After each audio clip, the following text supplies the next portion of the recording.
पहले अपने शिव गुरु के चरणों में प्रणाम करती हूँ, मैया पार्वती के चरणों में प्रणाम करती हूँ। मेरा प्रणाम को स्वीकार कीजिए। गुरु भाई गुरु बहना, एक चर्चा सुनाने जा रही हूँ, कृपा करके ध्यान से सुनिएगा। ध्यान से सुनने से ज्ञान मिलता है।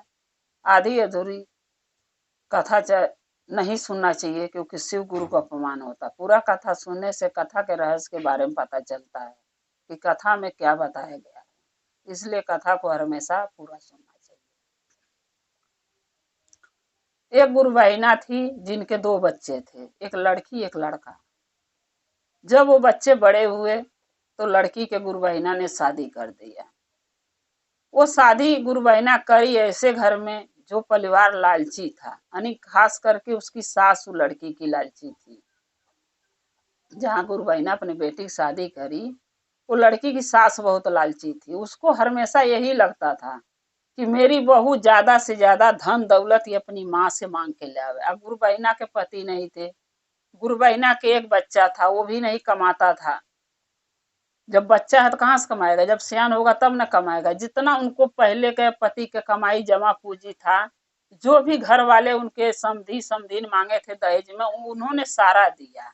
अब लड़की के शादी कैले में जो भी जमा पूंजी उनका था, उनके पति की कमाई, वो सब उनका ख्वाहिश पूरा करने में उसके ससुराल वालों के उन्होंने लगा दिया सारा जमा पूंजी पैसे का। अब कुछ बचा नहीं। अब वही था कि मनो अपना घर परिवार खा पी के चल सके।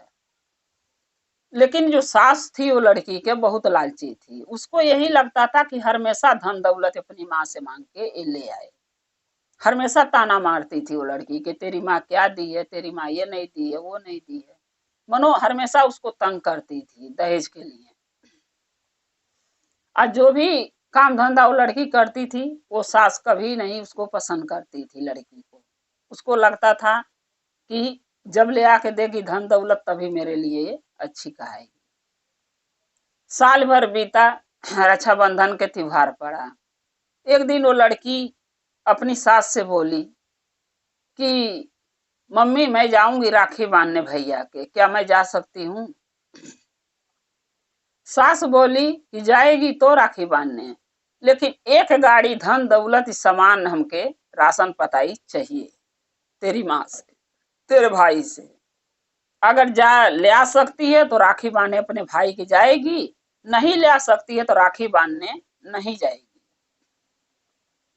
अब वो लड़की रात भर सोची, रात भर रोई कि अगर मेरी माँ और मेरी भौजाई चाहे मेरा भाई अगर धन दौलत अनाज पानी रुपया पैसा नहीं दिए गाड़ी भर के अनाज, तो मैं कैसे लेके आऊंगी। नहीं लेके आई तो मेरी सास मेरे घर में रहने भी नहीं देगी, क्योंकि वो बोल दी थी कि जब धन दौलत ढेर के लाएगी तो मेरे घर में रहेगी, नहीं तो नहीं रहेगी। अब वो लड़की सोच के रोने लगी, या ये भी सोचने लगी कि अगर साल भर का त्योहार है, भाई के अकेली मैं बहन हूँ, अकेला भाई, अगर राखी नहीं बांधूंगी तो मेरे मायके के लोग क्या सोचेंगे कि एक बहन थी अपने भाई के राखी बांधने तक नहीं आई।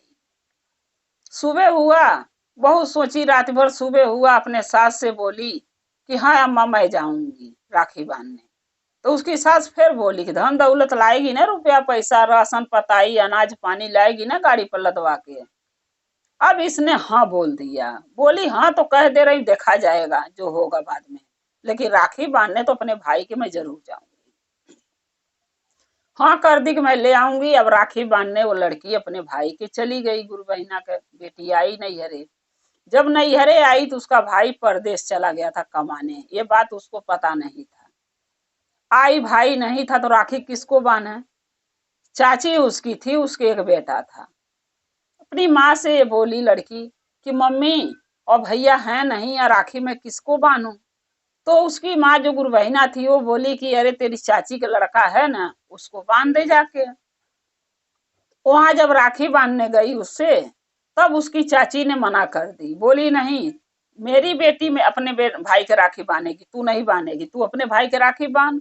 उसने बोली कि अम्मा मम्मी ऐसी चाची, मेरा भाई तो है नहीं, बाहर हैं, तो ये भी तो भाई है, आपका बेटा है, आप मेरी चाची है तो ये तो भाई लगेगा, तो इनको भी तो मैं बांध सकती हूँ। बोली नहीं, मेरे बेटा की मेरी बेटी ही राखी बांधेगी, तू नहीं बांधेगी। जब मना कर दी, फिर वो अपने मम्मी के पास गई, मम्मी से बोली कि मम्मी चाची ने मना कर दी राखी बांधने से भाई को, तो मैं कैसे बांधूं। अब गुरु बहिना बोली कि बेटा कोई बात नहीं, राखी ले लो, अपने घर चले जाओ, अगले साल धर देना राखी, भाई आएगा तो राखी बांध लेना। अब ये बेचारी क्या करे, क्योंकि जो सास बोली है करने के वो तो वो बता नहीं सकती, क्योंकि वो जानती है कि मेरी माँ, मेरा भाई है नहीं, मेरी भौजाई है, मेरी भौजाई तो इतना सब सामान देने नहीं देगी मेरी माँ को जो मेरी सास मांगी है, तो मैं कहाँ से ले आके दूंगी। उसने अपनी माँ से कुछ नहीं बोली। फिर वो लड़की अपनी माँ से भेंट मुलाकात करके भौजाई से माँ से अपने घरे को निकल गई। घरे के निकली, लेकिन घर गया, अपने ससुराल नहीं गई।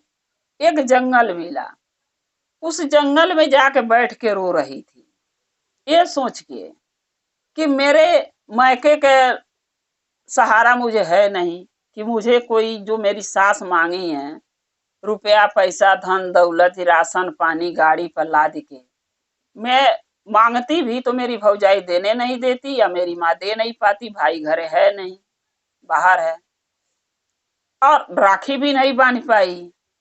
अब मैं जाऊं, घर जाऊं तो मेरी सास घर में नहीं रहने देगी, घर से निकालने की धमकी दे के भेजी थी। अब मैं जाऊं तो जाऊं कहाँ। जंगल में एक पेड़ था बेल का, उसी के लगे बैठ के पेड़ के नीचे रो रही थी। एक नाग और नागिन निकले थे, जंगल में घूम रहे थे इंसानी रूप में, अपना इंसान के रूप लेके। जब ये लड़की रो रही थी जंगल में, तो जो नागिन है वो आवाज सुनी इस लड़की के रोते हुए, तो अपने नाग से बोल रही है नागिन कि हे नाग, देखिए ना, कोई जंगल में कोई लड़की रो रही है, आवाज आ रहा है, ध्यान से सुनिए। नाग ने भी ध्यान दिया तो बोला हाँ कोई तो रो रहा है, लड़की है कि औरत ही है, ये तो जाने पर पता चलेगा, और क्यों रो रही है ये भी पता चलेगा जाने के बाद ही। तो नाग नागिन दोनों मिल के बोले कि चलिए देखते हैं कि क्यों रो रही है और कहाँ है। जब आए ढूंढते ढूंढते नाग नागिन दोनों जने, तो वो जंगल में बैठ के बेल के पेड़ के नीचे रो रही थी। तब उसे इंसानी रूप में वो लोग दोनों पूछने लगे नाग नागिन कि बेटी तुम्हें क्या कष्ट है, कहाँ घर है, कहाँ रहती हो, क्यों रो रही हो यहाँ पर जंगल में बैठ के अकेला।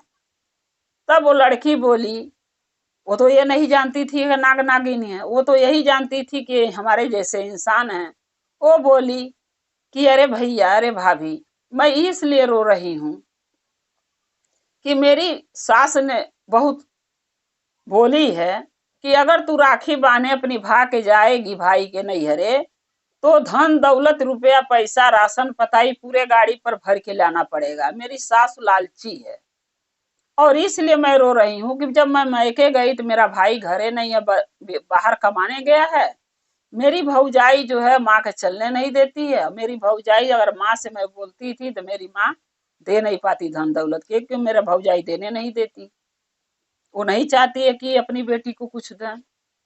तो मैं वहां कुछ बोल नहीं पाई। और चाची के लड़का का राखी बांधने गई तो चाची के लड़का जो है राखी बनाने को तैयार था, चाची बांधने नहीं दी, तो मैं राखी भी नहीं बांध पाई, राखी भी मेरे पास पड़ा है। अब मैं ये सोच के रो रही हूँ कि मैं अपने ससुराल जाऊं तो कैसे जाऊं, क्योंकि मेरी सास तो धन दौलत मांगी है, आज वो मेरे पास है ही नहीं, तो मैं कैसे जाऊं। अब मेरी सास ये भी बोली है कि अगर लेके नहीं आएगी तो घर में रहने नहीं दूंगी।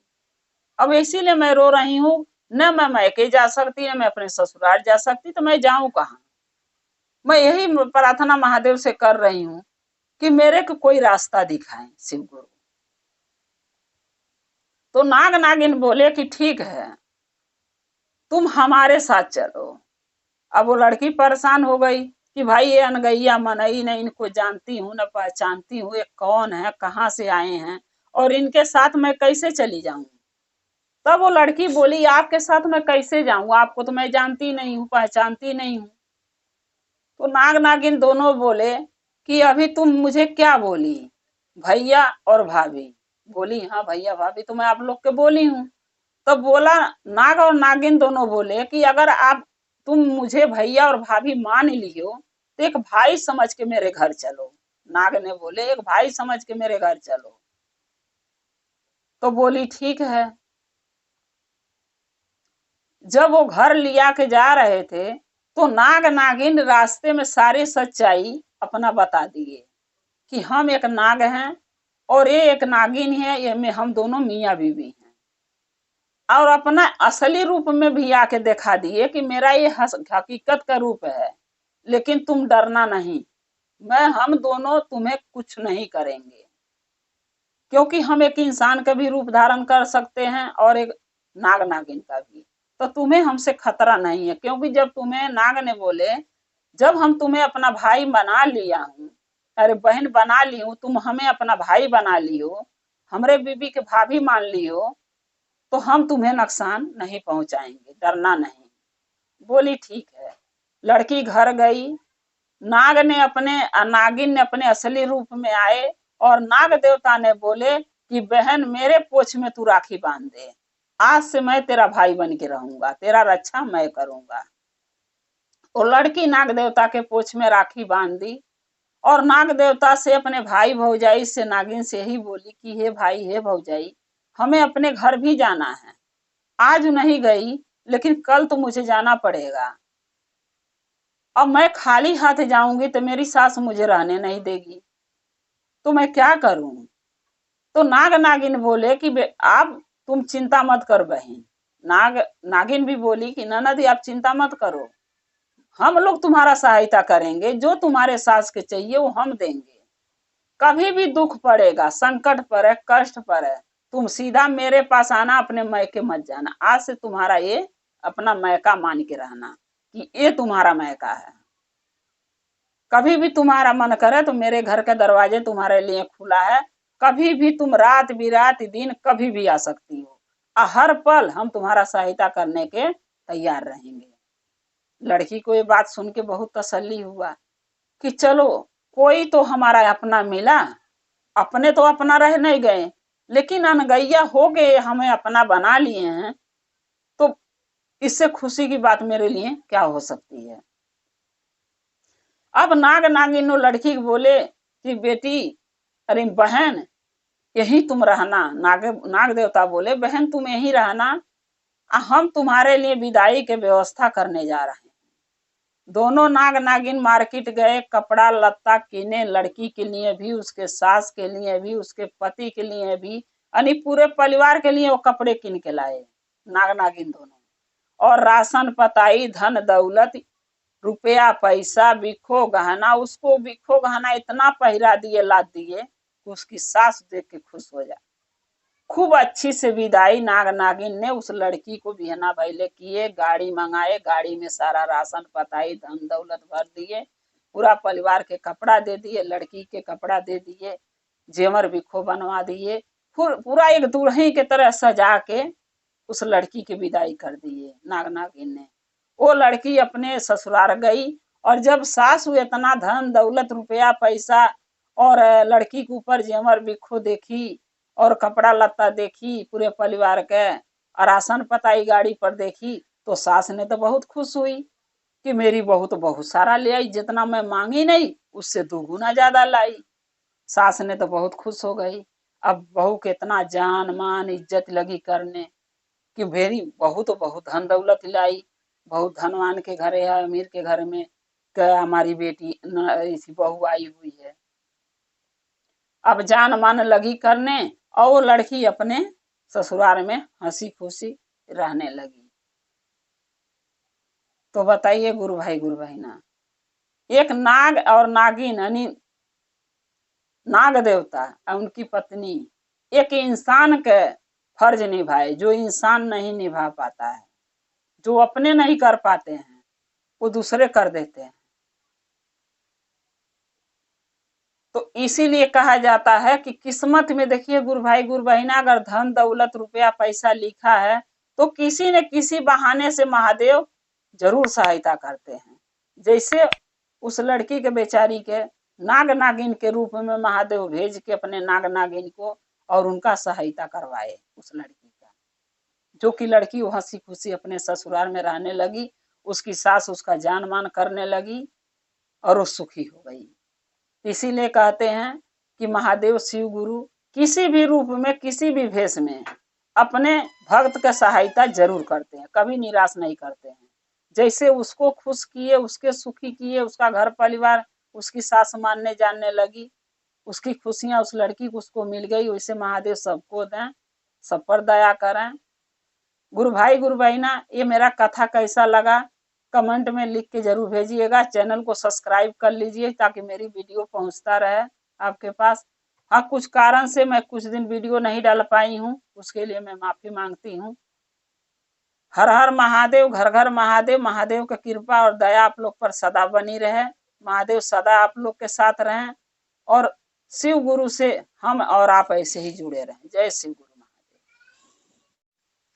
पहले अपने शिव गुरु के चरणों पर प्रणाम करती हूँ, मैया पार्वती के चरणों पर प्रणाम करती हूँ, लीलम दीदी हरेंद्र भैया के चरणों पर प्रणाम करती हूँ, सभी गुरु भाई गुरु बहन के चरणों पर प्रणाम करती हूँ, माता पिता के चरणों पर प्रणाम करती हूँ। मेरा प्रणाम को स्वीकार कीजिए।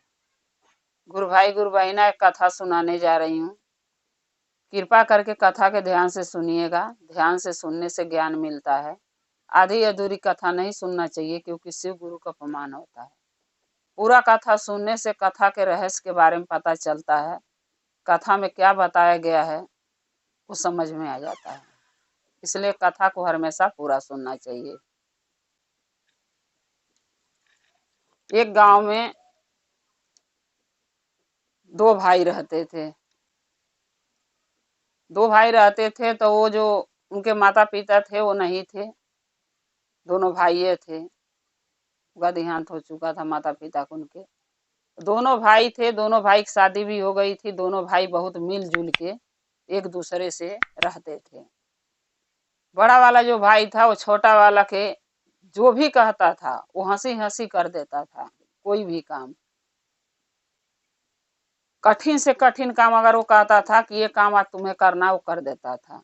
कभी उससे सवाल नहीं करता था छोटा वाला भाई बड़े वाले भाई से, ये सोच के कि मेरे पिताजी नहीं है तो बड़े भाई बाप के दाखिल हैं। इसलिए जो भी वो कहता था बड़ा वाला भाई छोटा वाला भाई के, वो सारा काम कर देता था।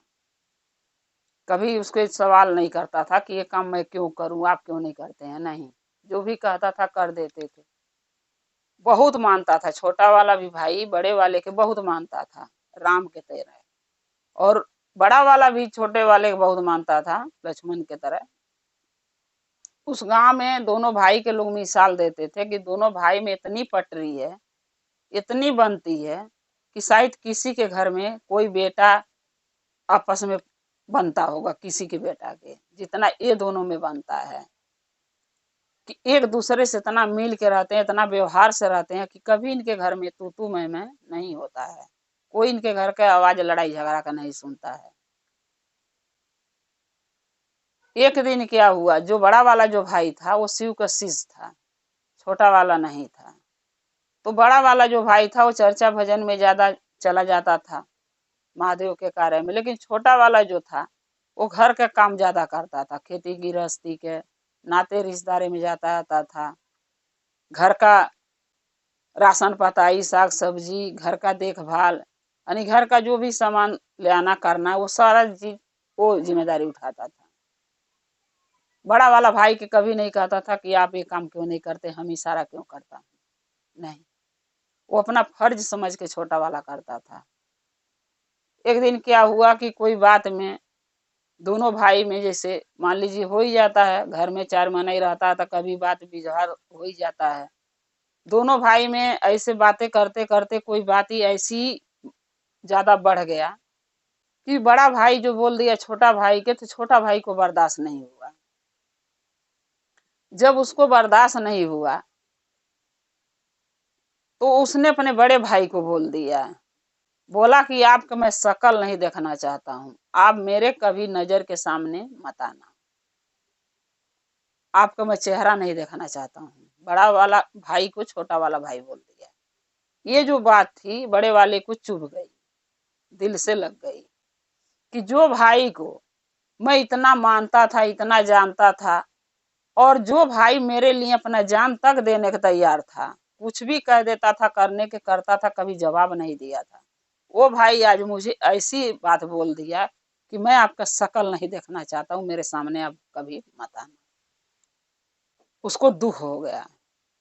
लेकिन जो अच्छाई वो किया था, जो अच्छा उसके साथ इतने सालों से उसका रिश्ता था भाई भाई के दोनों का, वो उसने ध्यान नहीं किया। कितने साल के जो रिश्ता हम दोनों भाई के बीच में है, हम दोनों भाई मिलजुल के रहते थे, गांव वाले हमेशा कहते थे दोनों भाई में इतना पटरी है, और आज एक बात के चलते हमारा रिश्ता खराब हो गया। ये बात ये बड़ा वाला नहीं सोचा। उसको ये था कि मैं छोटा वाला भाई मेरे को जवाब दिया ही कैसे, जो आज तक जवाब नहीं दिया था वो आज कैसे बोला। तो हो जाता है, मुंह है, कभी हो जाता है गुस्सा में आदमी कुछ कुछ बोल देता है, लेकिन लोगों के चुभ जाता है। लेकिन जो कईयों साल का रिश्ता का जो अच्छाई होता है वो इंसान भूल जाता है, और एक बुरा अगर वो व्यक्ति बोल दे तो वो इंसान को चुभ जाता है कि एक बात बुरा क्यों बोला। अब दोनों भाई जो हैं अलग हो गए। बड़ा वाला बोला ठीक है तू अलग हो जा, मैं भी अलग हो जाता हूँ, हम एक दूसरे के साथ अब नहीं रह सकते। छोटा वाला बोला ठीक है अलग हो जाते हैं। दोनों भाई अलग हो गए, दोनों कमाने खाने लगे, दोनों खूब मेहनत किए, खूब कमाए, खूब धन बिटोरे, खूब पैसा कमाए, घर दुआर गाड़ी घोड़ा खूब कीने बनाए, दोनों अमीर हो गए। ये नहीं था कि वो गरीब है वो अमीर है, नहीं, दोनों बराबरी में चल रहे थे, मेहनत दोनों करते थे। एक दिन क्या हुआ कि जो छोटा वाला भाई था वो अपनी बेटी के शादी, उसकी बेटी सयान हो गई थी तो वो शादी तय कर दिया। भाई लड़की सयान हो जाएगी शादी तो करनी है, वो शादी तय कर दिया। तो सोचने लगा कि अगर मेरा बड़ा वाला भाई शादी में नहीं आएगा तो मेरी क्या इज्जत रह जाएगी। कोई भी नाते रिश्तेदार आएगा तो यही पूछेगा कि तुम्हारा बड़ा वाला भाई क्यों नहीं आया, तो मैं क्या जवाब दूंगा। जो बातें हम दोनों भाई के बीच में है आज तक छुपी थी कि हम दोनों भाई के बीच में नहीं पड़ता है, हम दोनों अलग हैं, वो बातें खुल जाएगी। हमारे समधी जिससे मैं लड़की के जिसके घर में अपनी लड़की दे रहा हूँ, शादी कर रहा हूँ, वो समधी सुनेंगे तो मुझसे पूछेंगे कि आपके भाई क्यों नहीं आ रहे हैं शादी में, क्या बात है।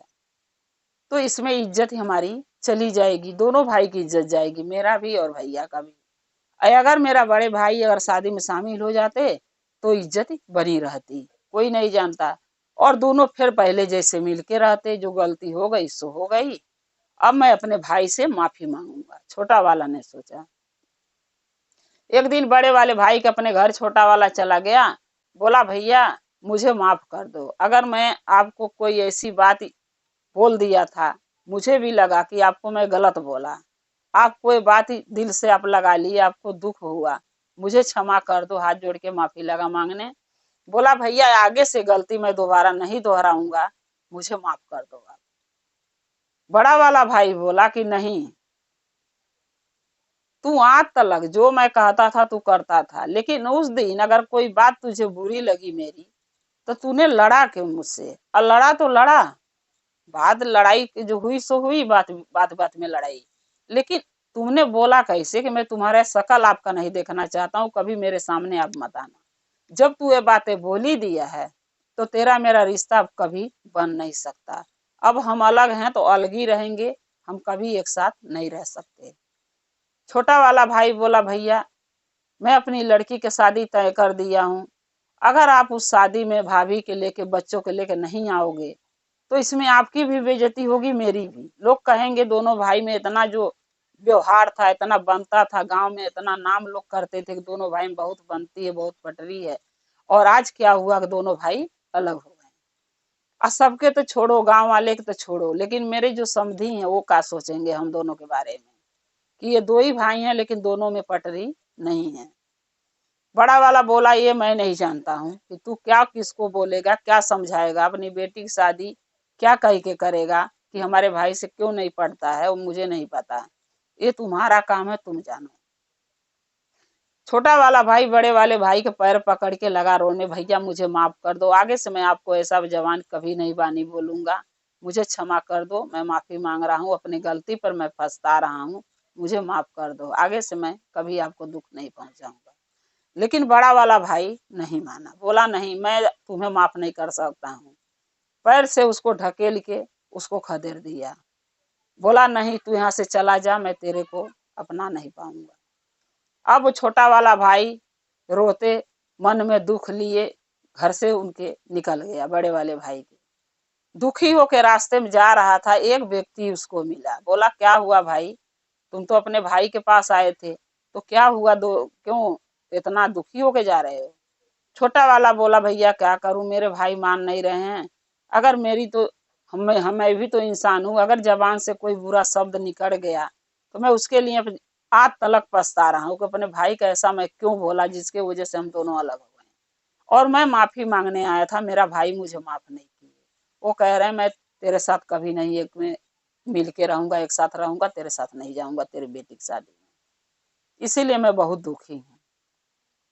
वो व्यक्ति बोला कि भैया तुम्हारे भाई जो है ना, जो गांव के बाहर एक मंदिर है महादेव के, तुम्हारे भाई शिव का शिष्य है तो जानते हो ना? बोला हाँ मेरे भाई शिव का शिष्य है।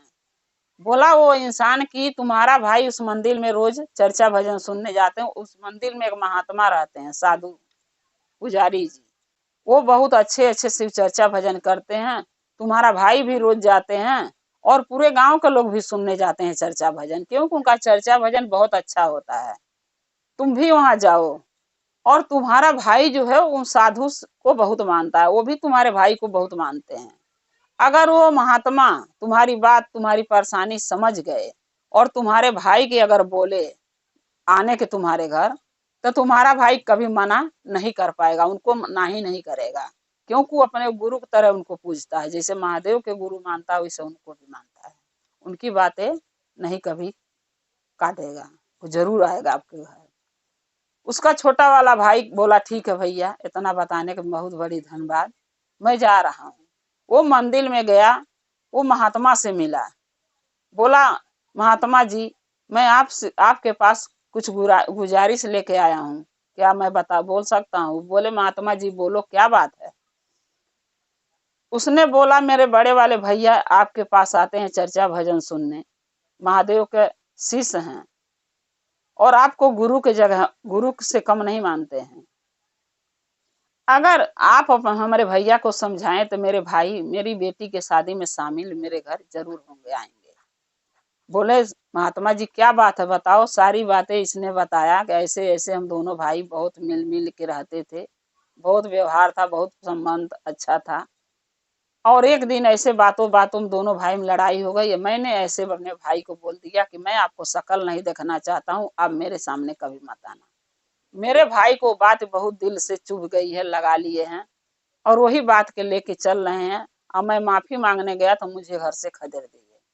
मैं बोले कि मैं तुझे माफ नहीं कभी करूंगा, और मैं तेरे साथ तेरे घर नहीं जाऊंगा तेरी बेटी की शादी में। महात्मा आप ही के सहारा है, आप अगर मेरे भाई को समझाएंगे तो आपकी बातें जरूर मानेंगे। वो महात्मा जो मंदिर में रहते थे बोले ठीक है बेटा चिंता मत करो, तुम घर जाओ, तुम्हारे भाई को तुम्हारी बेटी की शादी में जरूर भेजूंगा। ये मैं कहता हूँ, तुम्हारा भाई तुम्हारे साथ बेटी की शादी में जरूर जाएगा और तुम दोनों भाई मिल के अपनी लड़की की शादी करोगे हंसी खुशी से, अच्छे से। बोला ठीक है। छोटा वाला भाई अपने घर चला गया। जब बड़ा वाला भाई उसका दूसरे दिन उस मंदिर में चर्चा भजन सुनने गया महात्मा के लगे, तब महात्मा जी उससे बोले कि बेटा तुम क भाई हो? बोला दो, क्योंकि महात्मा के बात पता नहीं था। जब छोटा वाला बताया तो उनको पता चला कि दो भाई हैं। बड़ा वाला बोला कि मैं दो भाई हूँ। तो महात्मा जी बोले कि छोटे वाले भाई और तुम दोनों कैसे अलग क्यों हो गए? बड़ा वाला बोला ऐसे ऐसे मेरा भाई बोल दिया और मुझे उसकी बात बहुत दिल से चुभ गई है दिल में, और मैं वो बातें भूल नहीं पा रहा हूँ, इसीलिए मैं अपने भाई को कभी अपना नहीं पाऊंगा, हम दोनों एक कभी नहीं हो पाएंगे। तब महात्मा जी बड़े वाले उसके भाई के बोले कि बेटा 2 दिन के पहले जो मैं चर्चा में सुनाया था दो भाइयों की कहानी, वो तनी बताना, मुझे ध्यान नहीं है। अब बड़ा वाला जब ध्यान रहे तब तो बताए। वो सोचते सोचते 15 मिनट लगा दिया, लेकिन उसको याद नहीं हुआ कि 2 दिन के पहले महात्मा जी दो भाइयों की कहानी क्या बताए थे। उसने ध्यान नहीं दिया था, इसलिए वो भूल गया था। महात्मा जी बोले क्या हुआ बेटा? 2 दिन के पहले का कहानी मैं पूछ रहा हूँ चर्चा के, कि 2 दिन के पहले जो चर्चा सुनाया था वो बता दो क्या था, तो तुम बता ही नहीं रहे हो। बोला कि गुरुजी मुझे याद नहीं। बड़ा वाला भाई बोला महात्मा जी के गुरुजी मुझे याद नहीं है, तो मैं कैसे बताऊं, मैं बहुत सोच रहा हूं, मुझे ध्यान पर चढ़ ही नहीं रहा कि आप 2 दिन के पहले कौन सा कथा सुनाए थे, कौन सा चर्चा सुनाए थे। तब महात्मा जी बोले, बेटा ये बताओ, तुम्हारे भाई से तुम्हें अलग हुए 1 साल हो गया। बोला हाँ। बोले कि जो बचपन का जो रिश्ता था, बचपन से तुम जवान हुए, एक साथे पढ़े लिखे, एक घर में खेले कूदे, एक साथे बड़े हुए, और एक साथ तुम दोनों अपना जिंदगी बिता रहे थे। अगर कोई बात के कारण तुम दोनों में लड़ाई हो गई, बोल ठोल हो गया, अगर तुम्हारा छोटा वाला भाई इंसान वो भी है, अगर गलती से उसके जबान से कुछ बुरा निकल गया, तुम्हें बोल दिया, तो 1 साल का दिन और आ गया, तुम वो बात के नहीं भूले। लेकिन तुम इतना दिन का रिश्ता जरूर भूल गए कि जो बचपन से 20 साल हो गया जवान होने में, 20 साल का रिश्ता तुम भूल गए कि तुम्हारे साथ वो भाई क्या अच्छा किया था। लेकिन एक दिन वो भाई बुरा बात बोल दिया तो तुम्हें दुख पहुंच गया, तुम नहीं भूल पा रहे हो। 2 दिन के पहले जो मैं चर्चा यहाँ कहा था, वो तुम्हें भी याद, वो भी याद नहीं है। तो तुम्हें अच्छी बातें तो याद नहीं है, लेकिन बुरी बातें एक तुम आज तलक लेके बैठे हो कि मेरा भाई मुझे ऐसा बोला था।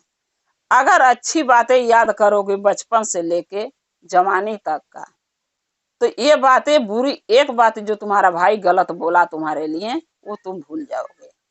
लेकिन तुम भूलना नहीं चाहते हो, तुम उस बात के गांठ बांध के बैठे हो कि मेरा भाई मुझे ऐसा क्यों बोला कि तुम्हारा शकल मैं तो कभी देखना नहीं चाहता हूं, मेरे सामने मत आना।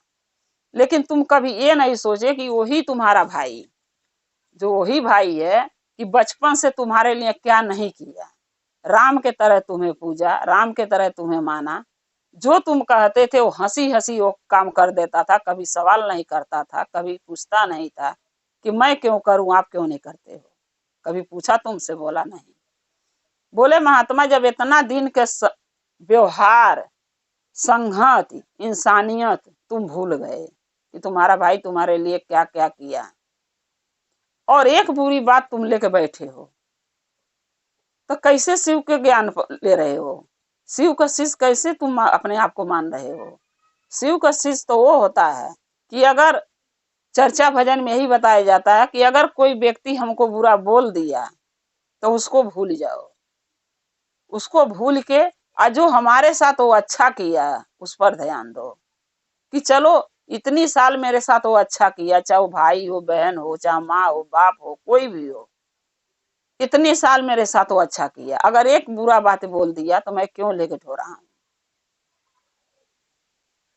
शिव के शिष्य बन के ही सीखते हो। तब जो बातें था वो महात्मा जी का कहा हुआ बड़े वाले भाई की उसके समझ में आ गया। तब वो महात्मा जी से माफी मांगा, बोला महात्मा जी मुझे क्षमा कर दीजिए गुरुजी, मैं अपने भाई के लड़की के शादी में जाऊंगा और हंसी खुशी जाऊंगा, पूरे परिवार के साथ, बीवी बच्चे के साथ, और हंसी खुशी अपने भाई के लड़की के शादी में शामिल होऊंगा। अब मुझे आप जो बातें समझाए हैं मेरे समझ में आ गई कि इतना दिन का रिश्ता एक बुरा बात पर कैसे भारी पड़ सकता है। मैं आपका बातें समझ गया, आगे से ऐसे गलतियां दोबारा नहीं दोहराऊंगा। अपने भाई के बारे में आज से मैं गलत कभी नहीं सोचूंगा। मेरा भाई मेरे लिए सब कुछ है। अब हम दोनों भाई मिल के रहेंगे।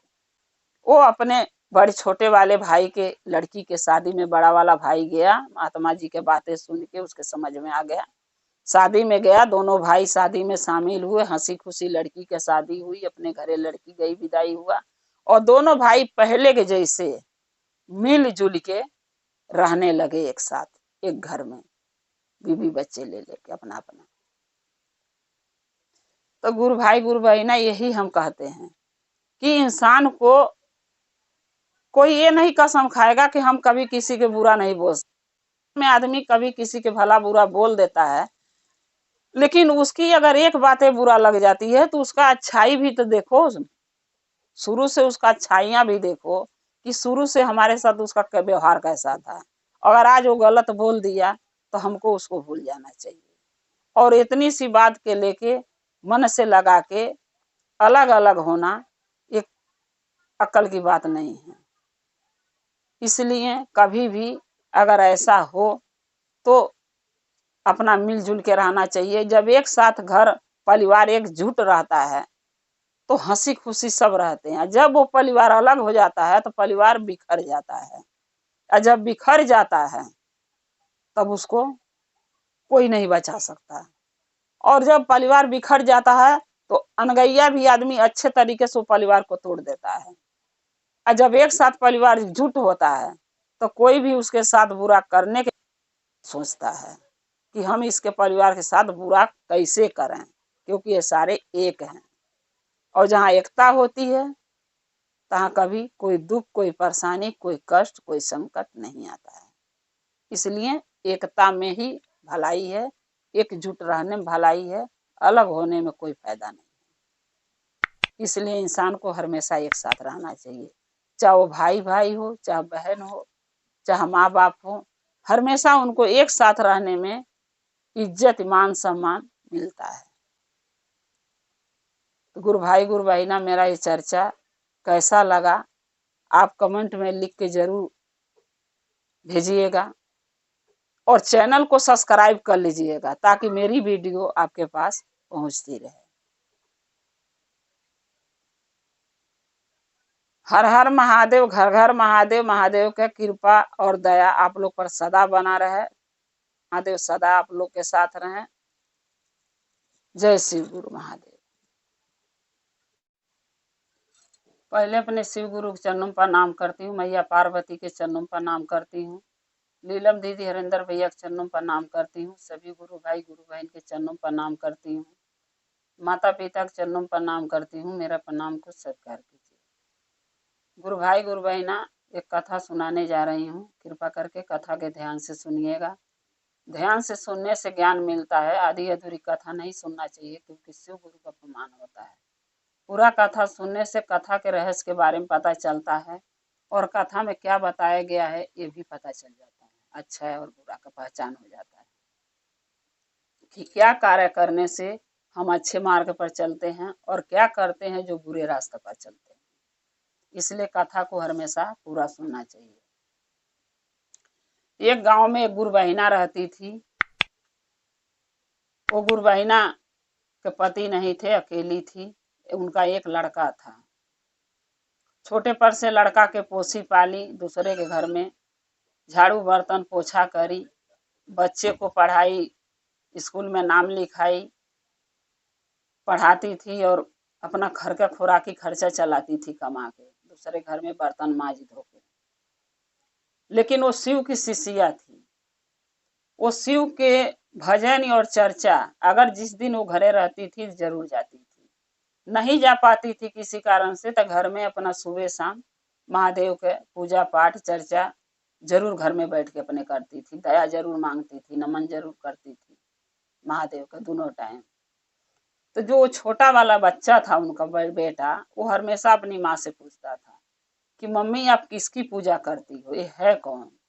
वो बोलती थी ये हमारे शिव गुरु हैं, हमारे आराधने हैं, हम इनका पूजा करते हैं। लड़का पूछता था किस लिए? बोलती थी क्योंकि महादेव का अगर हम पूजा करेंगे तो महादेव के पूजा भक्ति करने से, महादेव के शिष्य शिष्या बनने से ज्ञान मिलता है। शिव गुरु हमें ज्ञान देते हैं, हमें बुद्धि देते हैं, हमें अच्छे राह पर चलाने के लिए ज्ञान देते हैं कि अच्छे राह पर चलना चाहिए, बुरे राह पर नहीं चलना चाहिए। जैसे जैसे वो लड़का सयान हुआ, बड़ा हुआ, फिर वो अपनी माँ से जब भी वो देखता था उनको पूजा करते थे ही बोलता था कि मम्मी ये बताओ इतना दिन से आप पूजा पाठ कर रही हो और महादेव से क्या मांगती हो? पूजा करती हो तो कुछ तो मांगती हो। गुरबहिना बोली कि नहीं बेटा, मैं कुछ नहीं मांगती हूँ, मैं इतना मांगती हूँ बस तुम सही से रहो, सुखी रहो, घर परिवार हमारा अच्छा रहे, और मुझे कुछ नहीं चाहिए। तो लड़का बोला कि मम्मी अपने पास तो घर भी नहीं है, एक मड़ई है, उस मड़ई में हम दोनों रहते हैं, न जमीन न जायदाद न अच्छा मकान। वो भी मड़ई बारिश आता है तो पूरी पानी से भर जाता है चूंकि। तो महादेव से ये क्यों नहीं मांगती हो कि हमें एक मकान दे दें जो रहने की व्यवस्था हो जाएगा? तो गुरबहिना बोली कि ठीक है बेटा, महादेव देंगे लेकिन समय आने पर। आज जब तुम भी बड़ा हो जाना ना तो तुम भी महादेव का चर्चा भजन करना, तो महादेव जरूर देंगे। जब महादेव से हम लोग मांगेंगे तो जरूर देंगे, लेकिन समय पर देंगे। समय से पहले कभी किसी के पास कुछ नहीं हुआ है। जब समय आता है तो महादेव भगवान जरूर हमें देते हैं। जो हमारे हक में होता है, चाहे हमारे नसीब में होता है, तो महादेव देते हैं। लड़का बोला ठीक है मम्मी। जब लड़का हो गया कम से कम 15 साल का बड़ा, तब एक दिन उसकी जो गुरु बहिना थी पूजा कर रही थी, लड़का भी बैठ के पूजा कर रहा था। जब पूजा घर में खत्म हो गया, महादेव का पूजा जब दोनों माँ बेटा कर लिए, तब लड़का बोला मम्मी ये महादेव शिव गुरु मिलेंगे कहाँ? तो गुरु बहिना बोली क्यों?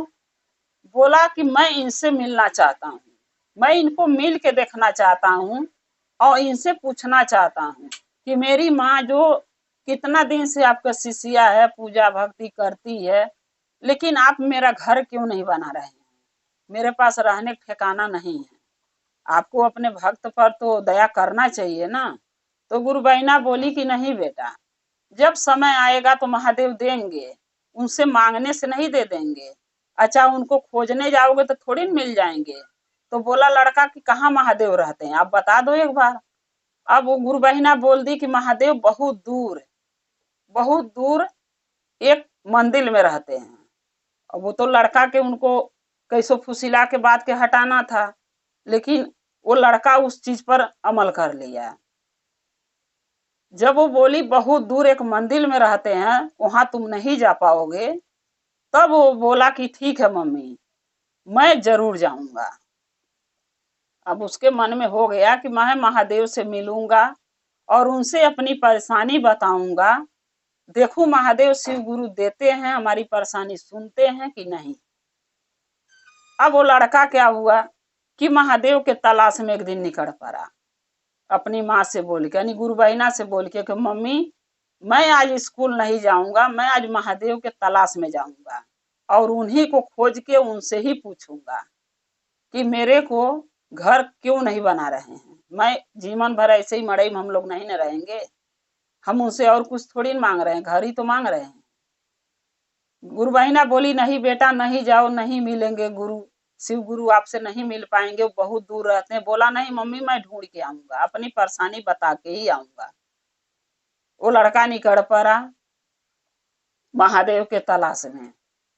जाते जाते रास्ते में एक जंगल पड़ा, उस जंगल में एक आम का पेड़ मिला उसको। जब ये लड़का जा रहा था, इस लड़का जो था गुरु बहिना का नाम जो था, उसका नाम रामू था। जब वो जा रहा था तो पेड़ जो आम का था वो उसको आवाज दिया कि अरे बेटा किधर जा रहे हो, मेरी बात तो सुन लो। घूम के देखा कोई नहीं, फिर जाने लगा। फिर वो आम का पेड़ बोला अरे बेटा कहाँ जा रहे हो, सुन लो मेरी बात, मैं आम का पेड़ बोल रहा हूँ, पीछे घूम के देखो। जब पीछे घूम के देखा तो आम का पेड़ है। फिर वहां गया, किसी को नहीं देखा। बोला कौन यहाँ बोल रहा, बताओ क्यों बुलाए हो? आम के पेड़ बोला कि बेटा कहाँ जा रहे हो और अपना नाम भी बता दो। वो बोला मेरा नाम तो रामू है, मैं जा रहा हूँ शिव गुरु महादेव के तलाश में, उनको ढूंढने जा रहा हूँ। आम का पेड़ बोला क्यों महादेव के ढूंढ रहे हो? उसने बोला कि मैं शिव गुरु से घर बनाने के लिए उनसे प्रार्थना करने जा रहा हूँ, मेरे पास घर रहने के नहीं है, अब मैं चाहता हूँ महादेव मेरा घर बना दें। तो आम का पेड़ बोला कि बेटा ऐसा है, मेरा भी एक संदेश लेते जाना महादेव के लिए। बोला क्या संदेश है? आम का पेड़ बोला जाके महादेव से इतना पूछना कि मैं हरा भरा हूँ। आम का पेड़ जो है वो हरा भरा है, लेकिन उसमें फल नहीं लगता है, क्या कारण है? क्या जीवन भर मैं बाज कहाऊंगा? जो लोग हमके बाज के नाम से बुलाता है, जैसे गुरु भाई ना एक औरत के बच्चा नहीं होता तो के बाजिन लोग कहता है, वैसे आम के पेड़ के भी लोग कह देता है अरे ये तो बाज है, फरेगा ही नहीं। तो वही आम का पेड़ बोला कि मेरा संदेशा पहुंचा देना, जीवन भर मैं क्या बाज रहूंगा, मेरे को लोग बाज के नाम से बुलाएंगे कि ये फर नहीं लगेगा इसमें। ओ रामू बोला ठीक है, मैं महादेव मिलेंगे तो जरूर कह दूंगा, अभी तो मैं खुद ढूंढ रहा हूँ महादेव को। रामू फिर वहां से आगे बढ़ा। आगे जाते जाते एक घोड़ा मिला। वो घोड़ा बैठा हुआ था। वो घोड़ा आवाज दिया कि अरे बेटा किधर जा रहे हो, मेरी बात सुन लो। घूम के देखा तो घोड़ा है। बोला क्या बात है बताइए। रामू बोला क्या बात है। घोड़ा बोला बेटा तुम्हारा नाम क्या है ये बता दो पहले, तब तो मैं अपना बात बताऊं। रामू बोला मेरा नाम रामू है, और आप क्या कहना चाहते हैं आप बताइए। घोड़ा बोला कि कहाँ जा रहे हो। रामू बोला कि मैं महादेव के तलाश में जा रहा हूँ, महादेव से मिलने जा रहा हूँ। फिर घोड़ा भी पूछा क्या काम आ गया महादेव से। रामू बोला कि देखिए मेरे पास घर नहीं है, मड़ई का घर है, बारिश में चूता है। अभी मैं कमाने के उम्र में हूँ नहीं, अभी मैं पढ़ाई करता हूँ। मेरी माँ शिव की शिष्या है, बस महादेव से एक मकान मांगने जा रहा हूँ, मुझे एक मकान चाहिए रहने के लिए। महादेव देवों के देव महादेव हैं, दानों के दानी महादानी है, सबको देते हैं तो हमें क्यों नहीं। हम यही प्रश्न लेके महादेव के पास जा रहा हूँ उनको ढूंढने। तब घोड़ा बोला कि बेटा अगर महादेव से तुम मिलने जा ही रहे हो तो मेरा एक संदेशा महादेव से कह देना। बोला क्या। घोड़ा बोला कि जाके महादेव से शिव गुरु से बोलना बने कि मैं 12 बरस से एक जगह बैठा हूँ, जब से मैं जवान हुआ बड़ा हुआ मैं एक जगह बैठा हूँ, मैं चल नहीं पा रहा हूँ, क्या कारण है। जब उठ के मैं खड़ा होता हूँ चलने की सोचता हूँ तो मैं गिर जाता हूँ, मेरा डेग नहीं उठता है, चलने का आगे नहीं बढ़ पाता है पैर, क्या कारण है। क्या मैं जीवन भर यहीं बैठा ही रहूंगा, ऐसे ही मैं मर जाऊंगा। रामू बोला ठीक है मैं महादेव से बता दूंगा, मिलेंगे तो जा रहा हूँ ढूंढने। फिर आगे गया तो एक राजा मिले। राजा बोले कि अरे बेटा किधर जा रहे हो। रामू बोला कि मैं महादेव के तलाश में जा रहा हूँ। तो राजा बोले कि क्या कारण है कि महादेव के तलाश में जा रहे हो, अपना नाम भी बता दो, क्या नाम है, क्या नाम से मैं तुम्हें बुलाऊं।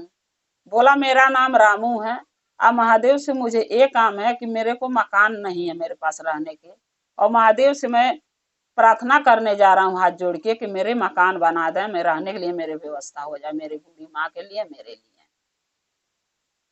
तो राजा ने बोला कि ठीक है अगर महादेव के पास आप जा रहे हो तो मेरा एक संदेशा लेते जाना। रामू बोला सबका मैं संदेशा ही लेके जाऊंगा तो अपना संदेशा कब सुनाऊंगा। तो राजा बोले बेटा कोई बात नहीं, लोगों का भला करना पुण्य का काम है, क्या पता इसी भलाई से तुम्हारा मकान बन जा। रामू सोचा भाई अच्छी बात है, भला कर देते हैं लोगों का।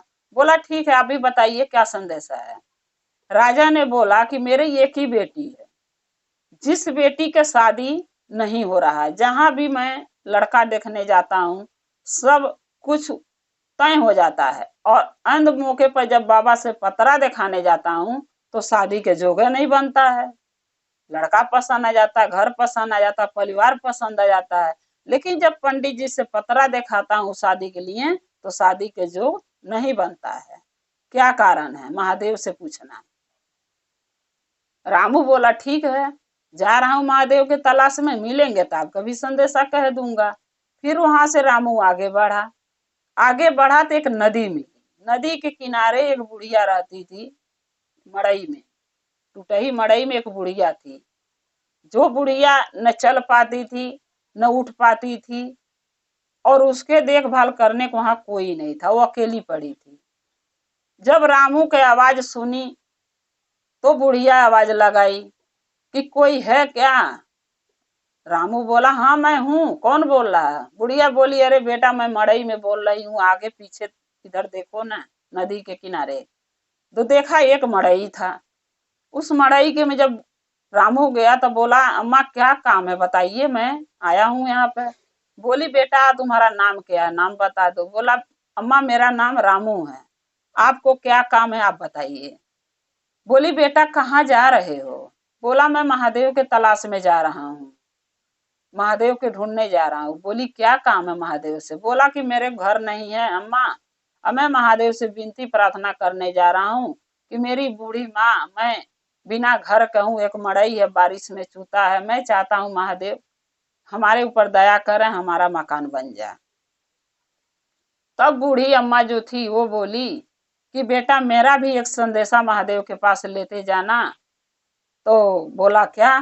बूढ़ी अम्मा बोली कि जाके महादेव से कहना कि मैं जब जांगर था जवले तौले अपने बेटा बहू के लिए सब करी, जमीन कीनी, जायदाद कीनी, घर बनाई, मकान बनाई, सब करी।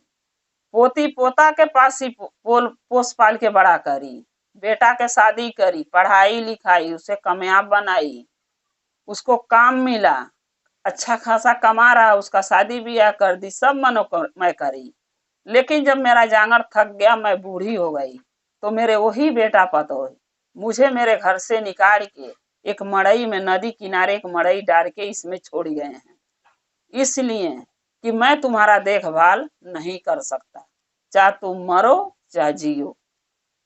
महादेव से जाके इतना बोलना कि मैं किस जन्म में क्या पाप करी थी, जो इस जन्म में मेरा ही बेटा पतोही मुझे घर से निकाल दिए, और न मैं मर रही हूँ, न मुझे मुक्ति मिल रहा है ये शरीर से, और न मेरे को कोई खाना पीना पानी देने वाला है।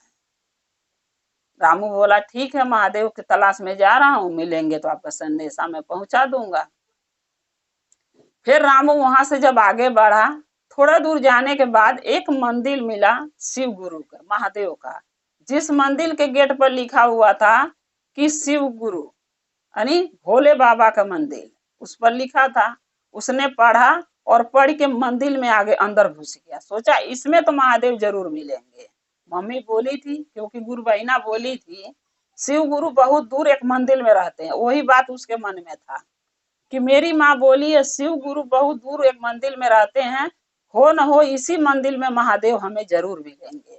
महादेव को सारी बातें पता था कि ये बच्चा मुझे मेरे तलाश में आ रहा है।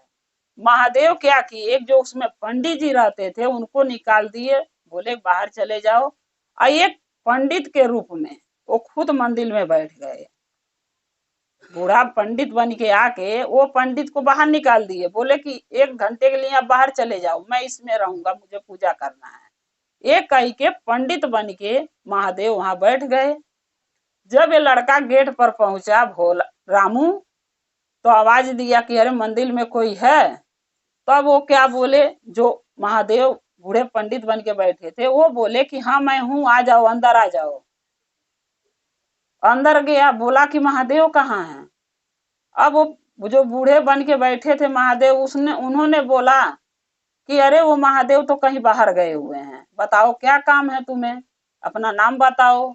बोला मेरा नाम रामू है, मैं महादेव तलाश में आया हूँ, अब मैं बहुत गरीब हूँ, मेरे साथ एक बूढ़ी माँ रहती है, मेरा घर मड़ई है जो चूता है, रहने का ठिकाना नहीं है, मैं महादेव से विनती प्रार्थना करने आया हूँ, मैं उनका शिष्य हूँ, मेरी माँ शिष्या है, और सब अपने भक्तों पर महादेव दया करते हैं, हम पर दया कब करेंगे, जो मेरा घर भी बन जाएगा सबके जैसे, ताकि मैं भी अपने घर में खुशी खुशी रह सकूं अपनी माँ के साथ।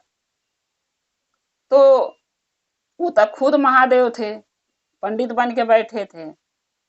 तब पंडित जो थे, महादेव जो पंडित बन के बैठे थे, उन्होंने बोला कि महादेव तो बाहर गए हैं, वो शाम तक आएंगे, रात भी हो सकता है, ऐसा करो कि मैं तुम्हारा संदेशा जो बताए हो, मैं महादेव आएंगे तो बता दूंगा, आप घर जाओ। रामू बोला नहीं, तुम पता नहीं बोलोगे कि नहीं बोलोगे, पंडित हो, तुम अपने घरे चले जाओगे, शाम हो जाएगा, और जब महादेव आएंगे तो दरवाजा बंद रहेगा, तुमसे बताएगा कौन। तब वो बोले, पंडित जो थे, महादेव जो पंडित बन के बैठे थे, वो बोले नहीं, मैं रात भर यहीं सोता हूँ, मैं महादेव से तुम्हारा संदेशा कह दूंगा। ये भी हो सकता है कि जब तक तुम घर पहुंचो तुम्हारा मकान महादेव बनवा दें। तब रामू सोचा कि अगर मेरे जाने से पहले मेरा घर बन जाता तो इससे अच्छी बात क्या हो जाता है, अच्छी बात ही है। तब वो पंडित जी बोले, जो शंकर जी भोलेनाथ जो बने थे, पंडित बन के बैठे थे, वो बोले कि बेटा तुम घर जाओ, तुम्हारी बूढ़ी माँ है, 2 दिन से तुम रास्ते में घूम रहे हो, भटक रहे हो महादेव के तलाश में, बूढ़ी माँ तुम्हारी कैसी है घर में तुम्हें पता नहीं है, तुम घर जाओ। बोला ठीक है। तब रामू बोला कि नहीं, 4 संदेशा और ले आया हूँ, वो भी तो बताना महादेव के, अगर मैं चला जाऊंगा तो कैसे महादेव के कहूंगा, बताऊंगा। तब वो बोले, पंडित जी जो बैठे थे बूढ़े, वो बोले बता दो, मैं महादेव से बता दूंगा। तब रामू बोला कि मैं आ रहा था तो नदी के किनारे एक बुढ़िया मिली मुझे, वो बुढ़िया बहुत पीड़ा में, बहुत दर्द में है, न उनको कोई एक लोटा पानी देने वाला है, न कोई खाना देने वाला है, न कोई उनका दुख सुख पूछने वाला है। और उनके एक ही बेटा एक ही पतोई है, और वो बेटा पतोई घर से बाहर निकाल दिए हैं। और वो बुढ़िया अपने मुक्ति के लिए सोच रही है कि भगवान हमके महादेव मुक्ति कब देंगे। तब वो बोले, जो पंडित जी बैठे थे मंदिर में बूढ़े बन के महादेव, तब वो बोले पंडित जी कि जाके वो बूढ़ी माता से बोलना कि जब वो उनके देह में ताकत था, उम्र था, पूजा पाठ करने लायक, तीर्थ धाम करने लायक, दान पुण्य करने लायक, उनके हाथ में सब कुछ था, तब तो उन्होंने कुछ ऐसा नहीं करी। और जब बुढ़ापा आ गया, घर की मालकिन बहू बन गई, बेटा बन गया, अब उनके हाथ में तो कुछ है ही नहीं, वो दान पुण्य करें, और न शरीर चल रहा है, न काम कर रहा हाथ पैर चलने के लिए। जब उनके पास टाइम था, ताकत था शरीर में, तो न कभी चर्चा करी महादेव का, न भजन करी, न तीर्थ धाम करी, न दान पुण्य करी, न भूखे खाना खिलाई, न प्यासे पानी पिलाई, न चर्चा भजन सुनी, तो उसका मुक्ति मिलेगा कैसे? उसकी मुक्ति कब तक नहीं मिलेगी, जब तक वो शिव गुरु महादेव का चर्चा कोई चा भजन नहीं सुनाएगा, तब तक उसको मुक्ति नहीं मिलेगी। क्योंकि अच्छा कोई कर्म करी नहीं है, और जब कान में अच्छा कर्म हाथ से नहीं करी है, तो कान में भी तो अच्छा कर्म का आवाज जाना चाहिए भजन चर्चा का। जबले कोई भजन नहीं सुनाएगा महादेव का, तबले उसकी मुक्ति नहीं मिलेगी। रामू बोला ठीक है, जाके मैं बोल दूंगा। फिर बोले, वो जो बूढ़े पंडित थे बोले, और बताओ और क्या संदेशा है? बोला रामू, ये आ रहा था रास्ते में, तो एक राजा मिले थे। राजा के एक बेटी है, और राजा के बेटी के जब भी वो लड़का ढूंढने जाते हैं, लड़का पसंद आ जाता है, घर परिवार पसंद आ जाता है, लेकिन जब पंडित जी के पास पतरा दिखाने जाते हैं तो शादी के जोगे नहीं बनता है। तो राजा ने संदेशा दिया, क्या मेरी बेटी जीवन भर कुंवारी रहेगी, उसका शादी नहीं होगा? तब वो बोले, जो मंदिर में बूढ़े पंडित जी बैठे थे, वो बोले कि राजा से जाके बोलना कि राजा की लड़की जब पैदा हुई तो मूर्हे में पड़ी थी, लेकिन राजा ने मूर्ख को नहीं पूजवाया, पंडित को पतरा नहीं दिखाया, पूजा पाठ नहीं कराया, उसका जो संकट उसके सर पर है वो लड़की के, वो कटा ही नहीं है। और जब तक राजा पंडित से पतरा दिखा के उसका पूजा पाठ वो मूर्ख के पूजा नहीं करवाएंगे, तब तक वो लड़की के शादी नहीं हो पाएगा। राजा से जाके बोल देना, पंडित के पतरा देखा के पहले मूर्ख पूजवा दें, उसके बाद उसकी शादी के लगन बनना चालू हो जाएगा। रामू बोला ठीक है, मैं कह दूंगा राजा साहब से। फिर पूछ रहे हैं पंडित जी भोले बाबा कि ये बताओ अब अगला संदेशा क्या है? तब बोला रामू कि आ रहा था तो एक घोड़ा मिला है रास्ते में। वो घोड़ा 12 बरस से एक जगह बैठा है। वो बोल रहा था, जब भी मैं पैर खड़ा होके उठाने की कोशिश करता हूँ चलने के, तो मैं चल नहीं पाता हूँ, मेरा पैर नहीं उठता है। क्या मैं जीवन भर यहीं एक जगह बैठा रहूंगा, मेरी जिंदगी ऐसे ही बीती जाएगी? क्या मुझे कोई नहीं आएगा, मैं दुनिया घूम के नहीं देखूंगा कभी? तब वो बोले, पंडित जी जो थे महादेव मंदिर में, वो बोले कि वो घोड़े से जाके बोलना कि उसके चारों घोड़े में लोहे का नाल ठोका हुआ है। वो नाल जब ये छोटा था तो बहुत भागता था, जिसके घर भी ये था उसने घोड़े का नाल ठोकवा दिया लोहे का बड़ा बड़ा, ताकि ये भागेगा नहीं, दौड़ेगा नहीं, परेशान नहीं करेगा। अब वो घोड़ा के वजन वो नाल से हो गया है, इसीलिए जब वो खड़ा होकर चलने चाहता तो पैर नहीं उठता है। चारों नाल घोड़े के लोहे के कोई निकाल देगा तो घोड़ा उठ के दौड़ने लगेगा। बोला रामू ठीक है, जाके मैं बोल दूंगा। फिर बोले कि और बताओ और क्या संदेशा है? बोला अरे रामू बोला, लास्ट एक संदेशा और है। मैं आ रहा था तो आम का पेड़ मिला रास्ते में, एक जंगल में। वो आम का पेड़ हरा भरा ताजा है, कोई ये भी नहीं है सूखा पाखा है, लेकिन उसमें फर नहीं लगता है। वो बोला है, क्या जीवन भर लोग मेरे को बाज कही के बुलाएगा? क्या मैं जीवन भर फर नहीं दूंगा? कभी फर नहीं लगेगा का मेरे पर पेड़ पर? तब वो जो महादेव थे जो साधु बन के मंदिर में बैठे, तब वो बोले कि वो पेड़ से जाके आम के बोलना कि पेड़ के आम के सोंड के नीचे 2 कलश गड़े हुए हैं, एक हीरे का एक सोने का। वो हीरे सोने के कलश के गर्मी की वजह से जब पेड़ में मौर लगता है तो फर नहीं लग पाता, मौर झड़ जाता है गर्मी से। और वो सोने के दोनों कलश हीरे का सोने का कोई निकाल देगा तो आम फरने लगेगा। बोला रामू ठीक है, मैं जाके बोल दूंगा। अब रामू वहां से अपना सबका संदेश लेके महादेव से चला। आते आते रास्ते में पहले बुढ़िया मिली। बुढ़िया बोली बेटा मेरा संदेश महादेव तक पहुंचाए? बोला कि हाँ पहुंचा दिया हूँ। बोली महादेव क्या बोले हैं? बोला महादेव ये बोले हैं कि जब तुम्हारे जांगर था, ताकत था, तो तुम अच्छा कर्म कुछ करी नहीं हो, दान पुण्य करी नहीं, पूजा पाठ करी नहीं, मंदिर कभी गई नहीं, तीर्थ धाम करी नहीं, भूखे खाना नहीं खिलाई, प्यासे पानी नहीं पिलाई, भिखारी भीख नहीं दी, चर्चा भजन महादेव का न सुनी न करी, तो तुम्हारी मुक्ति मिलेगी कैसे? महादेव बोले हैं जब चर्चा भजन महादेव का भजन कोई तुम्हें सुना देगा तब तुम्हारी मुक्ति मिल जाएगी। तब बुढ़िया बोली कि बेटा अगर तुम्हें चर्चा भजन आता तो मुझे सुना दो।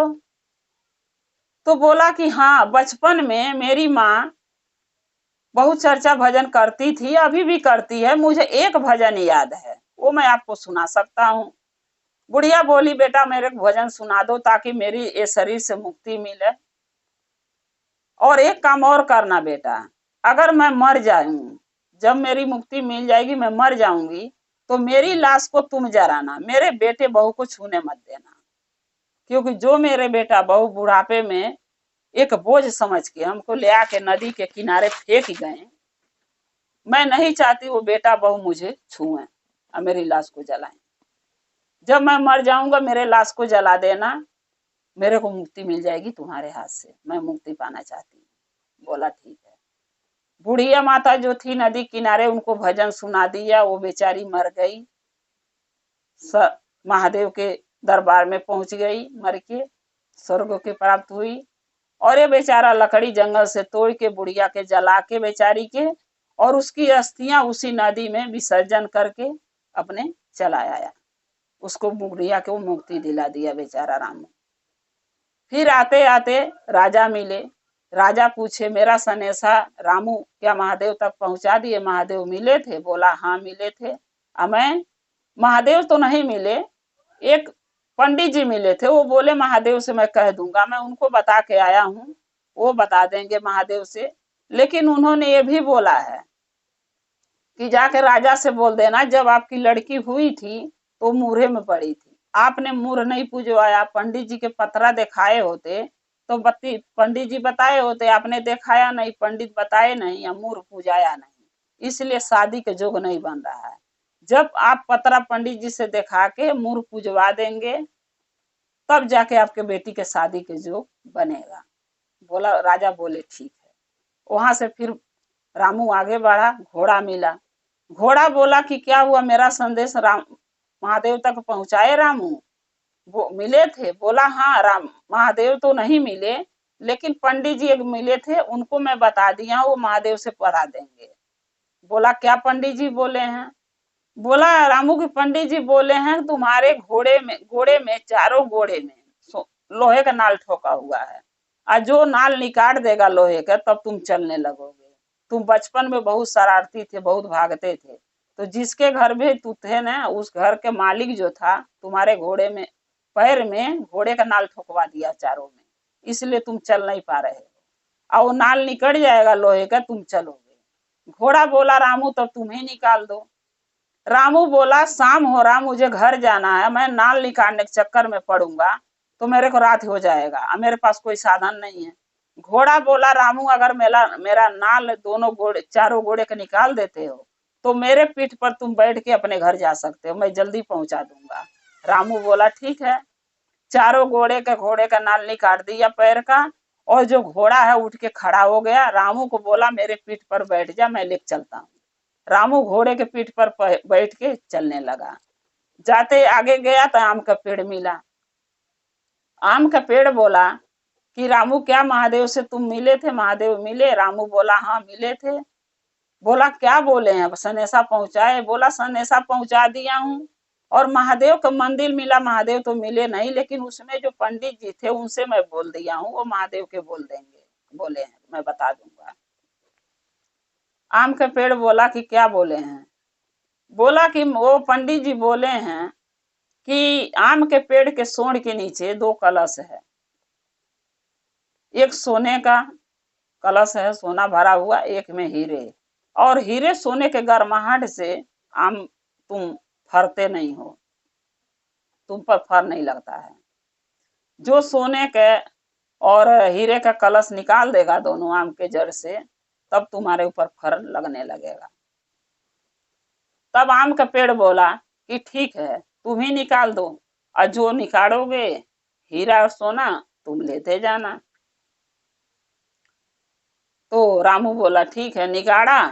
तो बोला अभी जाएगा कैसे? सोना हीरा निकाल लिया आम के सोंड से, बोला जाएगा कैसे? घोड़ा बोला मेरे ऊपर धर दे, उस पर धर दिया, और घोड़े के साथ रामू अपने घर चला गया लेके। जब घर गया तो उसका मड़ई के घर बना हुआ है, न मड़ई है न उसकी माँ।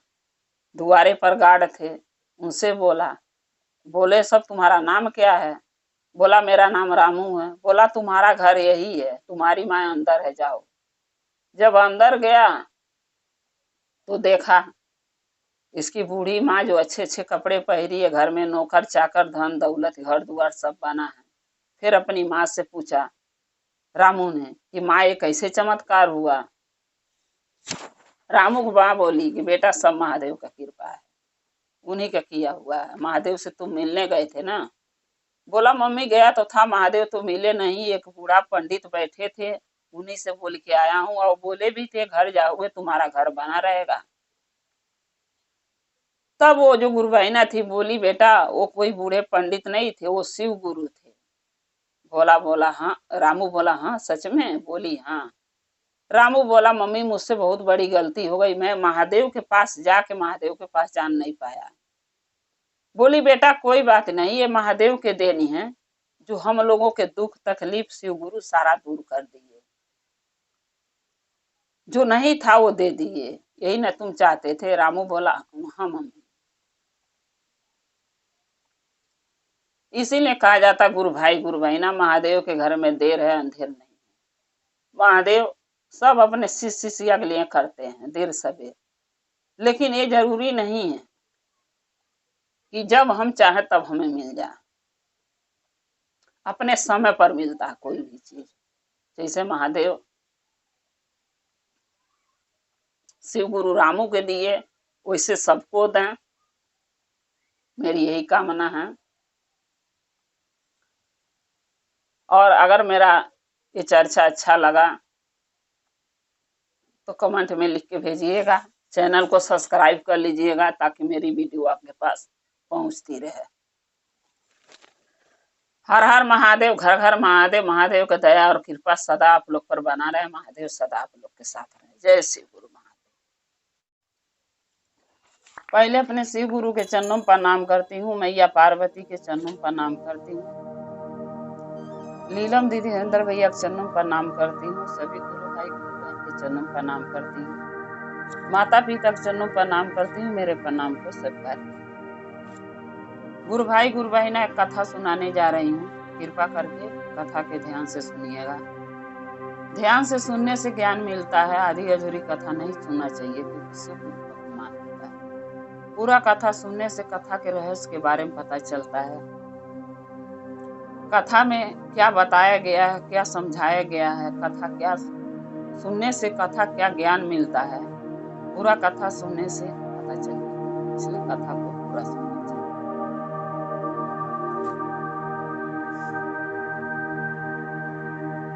एक बूढ़ी माता थी, वो बूढ़ी माता के 3 बेटे थे। 3 बेटे थे तो तीनों बेटे जो है बूढ़ी माता के वो कमाने चले गए। तीनों बेटे बाहर कमाने चले गए। अब तीनों बहुए और बूढ़ी माता सास पतोह घर में रहती थी। तो जो बहुए थी वो सास की बहुत सांसत करती थी, बूढ़ी माता का बहुत सांसत करती थी, न टाइम से खाना पीना देती थी, न उनका कहा हुआ मानती थी, न घर के अच्छा कोई काम करती थी जाके वो ना बोला। टाइम से खाना भी नहीं देती थी, सूखी रूखी रोटी बना के दे देती थी, जब मर्जी करता था तब देती थी, 10 बजे 11 बजे।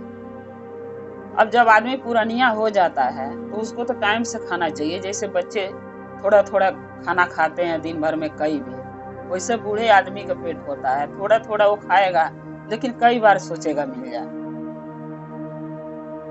एक बार वो खा नहीं सकता, क्योंकि जो हाजमा होता है पेट का, लीवर बूढ़े मनई का, वो कमजोर हो जाता, सूख जाता है, तो हाजमा पूरा सही से बन नहीं पाता। इसलिए बूढ़े इंसान, औरत हो चाहे आदमी, वो पूरा भर पेट खाना एक बार में नहीं खा पाएगा, थोड़े थोड़े बच्चे जैसे खाते। वो बेचारी के दिन भर में एक बार खाना मिलता था और एक बार शाम किसी तरीके खा के जी रही थी। बहुत कमजोर भी हो गई थी। जब शरीर ढलता है तो कमजोरी ही आता है, ऊपर से टाइम से खाना न मिले तो इंसान और कमजोर हो जाता है। वही उनके साथ हुआ था। तो बूढ़ी माता चटाई पर नीचे सोती थी, बहुए ने बिस्तरा उनको नहीं दी थी, न खटिया दी थी, एक चटाई दी थी, उसी पर बोलती थी इसी पर सो जाओ, तुम्हारा यही जगह। और जो बहुए थी उनके पास बेड, गद्दा, गलीचा, रजाई, गद्दा सब था उनके पास, वो आराम से सोती थी गद्दे पर। और बूढ़ी बेचारी बुढ़ापे में चटाई पर धरती पर सोती थी। एक रोज बूढ़ी माता ने बोली अपने बहुओं से कि बहू, मेरे को धरती पर मैं सोती हूँ ना, धरती चुभती है, गड़ती है, क्योंकि चटाई है, कोई बिस्तरा है नहीं और शरीर में जान तो है नहीं, खाली हड्डी हड्डी है, इसलिए सोती हूँ तो दर्द होता है। एक गद्दा बनवा दो मेरे लिए ताकि मैं भी चैन से रात को सो सकूं। बहुए ने बोली कि हाँ, अब बुढ़ापे में सब कुछ नहीं हुआ, जो पहले नहीं हुआ वो बुढ़ापे में इनके साथ होगा। अब इनको गद्दा चाहिए बुढ़ापे में। क्या करेंगी गद्दा? 4 दिन की मेहमान है, आज गद्दा दे दो, कल को मर जाएंगी तो गद्दा भी देना बेकार हो जाएगा। तीनों बहुएं आपस में विचार कर ली, मगर गद्दा नहीं बनवाएंगे बोल के छोड़ दी। अब बूढ़ी बेचारी क्या करी, वो भी अपना दिमाग चलाई, सोची कि गद्दा नहीं मिलेगा तो मैं कैसे रहूंगी, अब ठंडी भी आने वाली है। वो बूढ़ी बेचारी क्या करी कि जो खाना सबके घर में बनता है ना, तो रोटी बच जाती है 2 गो 3 गो, हर घर में बचता, हम लोग के घर में भी बचता है, हम लोग गाय को दे देते हैं खाने। वो बूढ़ी बेचारा क्या करी, रोटी सुखा सुखा के तले धर ली। वो रोटी क्या करती थी, क्या करी कि नीचे पूरा रोटी बना था, नीचे जो है रोटी को बिछा के ऊपर से चटाई बिछा दी। एक रोज सो गई। अब वो अपने अपने रूम में सोई है। जब बूढ़ी बेचारी इस करे से उस करे घूमे तो कुरकुर बोले। अब बहुए ने सोची कि बूढ़ी की हड्डी बज रहा है, बूढ़ी ये करे सो करे घूम रही है, उनकी हड्डी बज रहा है, लगा था बूढ़ी अब नहीं बचेगी। सब उठ के आई, बोली क्या हुआ अम्मा, क्या हुआ? बूढ़ी बेचारी बोली कि मेरी हड्डी देखो बज रहा, इधर से उधर घूम रही, ऐसा करो मेरे बेटों को बुला दो।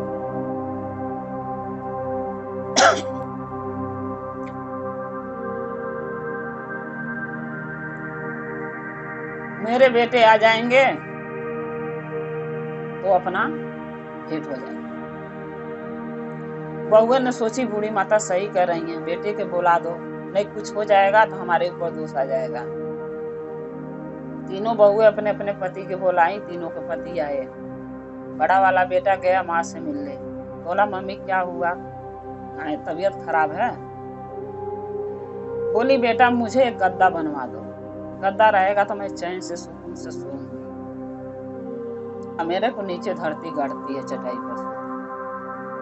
बड़ा वाला बेटा बोला ठीक है मम्मी मैं गद्दा बनवा दूंगा। माँ से बोल के बीबी से चला गया बात पूछने। बीबी ने बोली तुम अपने माँ के लिए गद्दा बनवाओगे, कितना सारा पैसा लग जाएगा, उतने पैसे में अगर 4-5 साड़ी ले दोगे तो मेरी बहन का बियाह है मेरे नहीं, 2 साड़ी मैं बहन की दे दूंगी, एक माँ के दे दूंगी, एक भाभी की दे दूंगी, एक अन्य ले लूंगी, तो तुम्हारा नाम होगा। लोग कहेंगे कि फलाने के दामाद आया, कितना कपड़ा लत्ता लेके आया है, उसकी बहू आई है, सब बीबी आई है, सबको दे रही है, तो हमारा और आपका नाम होगा। कहेंगे सब फलाने की बेटी इतना सारा सामान लेके आई है अपनी बहन को देने, कपड़ा लत्ता सब, तो हमारा और आपका नाम होगा। बूढ़ी के गद्दा बनवा के दोगे अपनी माँ को, तो उससे क्या होगा? 4 दिन की मेहमान है, 4 दिन बिछा के सोएंगी, उसके बाद मर जाएंगी, तो गद्दा भी बेकार हो जाएगा, उसका पैसा भी डांड हो जाएगा, क्योंकि उनके साथ साथ गद्दा भी फेंकना पड़ जाएगा, उस पर सोएगा कौन? जो बूढ़ी माता का जो बेटा था, वो सोचा सही कह रही है मेरी बीबी, वो भी गद्दा बनवा के नहीं दिया। मझला बेटा गया, बोला मम्मी क्या बात है? बोली बेटा एक गद्दा बनवा दो। बोला ठीक है मम्मी, कल मैं गद्दा बनवा दूंगा। वो भी गया अपनी बीबी से पूछा, वो भी बोली कि माँ के गद्दा बनवाओगे, क्यों बेकार का पैसा लगा रहे हैं? 4 दिन की तुम्हारी माँ मेहमान है, वो मर जाएंगी, वो गद्दा कौन काम में आएगा? उसको फेंकना ही तो पड़ेगा, पैसा डांड चला जाएगा। उसी पैसे के मेरा पायल टूटा है 6 महीना से, अगर मेरे पौजे बनवा दोगे तो मैं पहन के जब मैके जाऊंगी तो लोग देखेगा, तो कितना नाम तुम्हारा होगा। लोग कहेंगे अरे फलानी की बेटी देखो आई है, उसका पति कितना बढ़िया पौजे बनवाया है, पहन के घूम रही है, उसका पति कितना लायक है, तो तुम्हारा और मेरा नाम होगा। गद्दा बनवाने से क्या मिलेगा? कुछ नहीं, कोई नहीं जानेगा, कोई नहीं देखेगा। वो भी मझिला बेटा भी बीबी बात मान के गद्दा नहीं बनवाया अपने माँ को। छोटा बेटा आया, बोला मम्मी क्या बात है बताओ, इसलिए बुलाई हो? बोली कि बेटा तू भी अपनी बीबी से जाके बताएगा जैसे वो दोनों बता दिए। बोला नहीं मम्मी, अपने बीबी से मैं कोई बात नहीं बताता हूँ, मैं बताऊंगा, तू बता क्या काम है, क्या करूँ तेरे? बूढ़ी बोली बेटा एक गद्दा बनवा दो, मैं सोती हूँ तो मेरे पीठ में धरती गड़ती है, चुभती है चटाई पर, बनवा दोगे सुकून से सो? बोला ठीक है माँ, कल ही बनवा देता हूँ। माँ से बोली कि वो भी गया अपने बीबी से बोला, बीबी उसकी बोली गद्दा बनवाने क्या जरूरत है, 2 दिन का मेहमान बैठी तुअर माई, जब वे मर जाए, आज बनवाओगे कल मर गई तो गद्दा फेंकना पड़ जाएगा उनके साथ साथ, क्या फायदा है, बेकार जाएगा पैसा। ऐसा करो कि बच्चे सरकारी में पढ़ रहे हैं, अच्छा स्कूल नहीं है, प्राइवेट में नाम लिखा दो, बच्चे पढ़ेंगे, अच्छे नंबर से पास होंगे, कमाएंगे, तो हमारा तुम्हारा नाम रोशन करेंगे। लोग कहेगा कि फलाने के बेटा कितना अच्छा नंबर से पास हुआ, प्राइवेट में पढ़ा है, कितना अच्छा नौकरी मिली है, तो नाम न होगा हमारा और आपका। अब बूढ़ी के गद्दा बनवा के दोगे, 2 दिन में मर जाएंगी, गद्दा बेकार हो जाएगा, पैसा डांड हो जाएगा, मत बनवाओ। वो भी नहीं बनवाया। जब बूढ़ी ने जान गई मेरे तीनों बेटा अपनी बहुओं के सुनते हैं, बीवियों को सुनते हैं, अब बूढ़ी माता सोच ली कि मुझे ही कुछ करना पड़ेगा। पहले जो बूढ़ी थी वो बहुत होशियार थी। पहले की बूढ़ी जो थी तो बहू सास से डरती थी, और आजकल के सास जो है बहू से डरती, क्योंकि जमाना उल्टा चल रहा। अब क्या हुआ कि वो बूढ़ी माता ने सोची कुछ करने के, वो क्या करी, जो हाड़िया होती हैं गांव में, हाड़िया फोड़ छोटे छोटे टुकड़े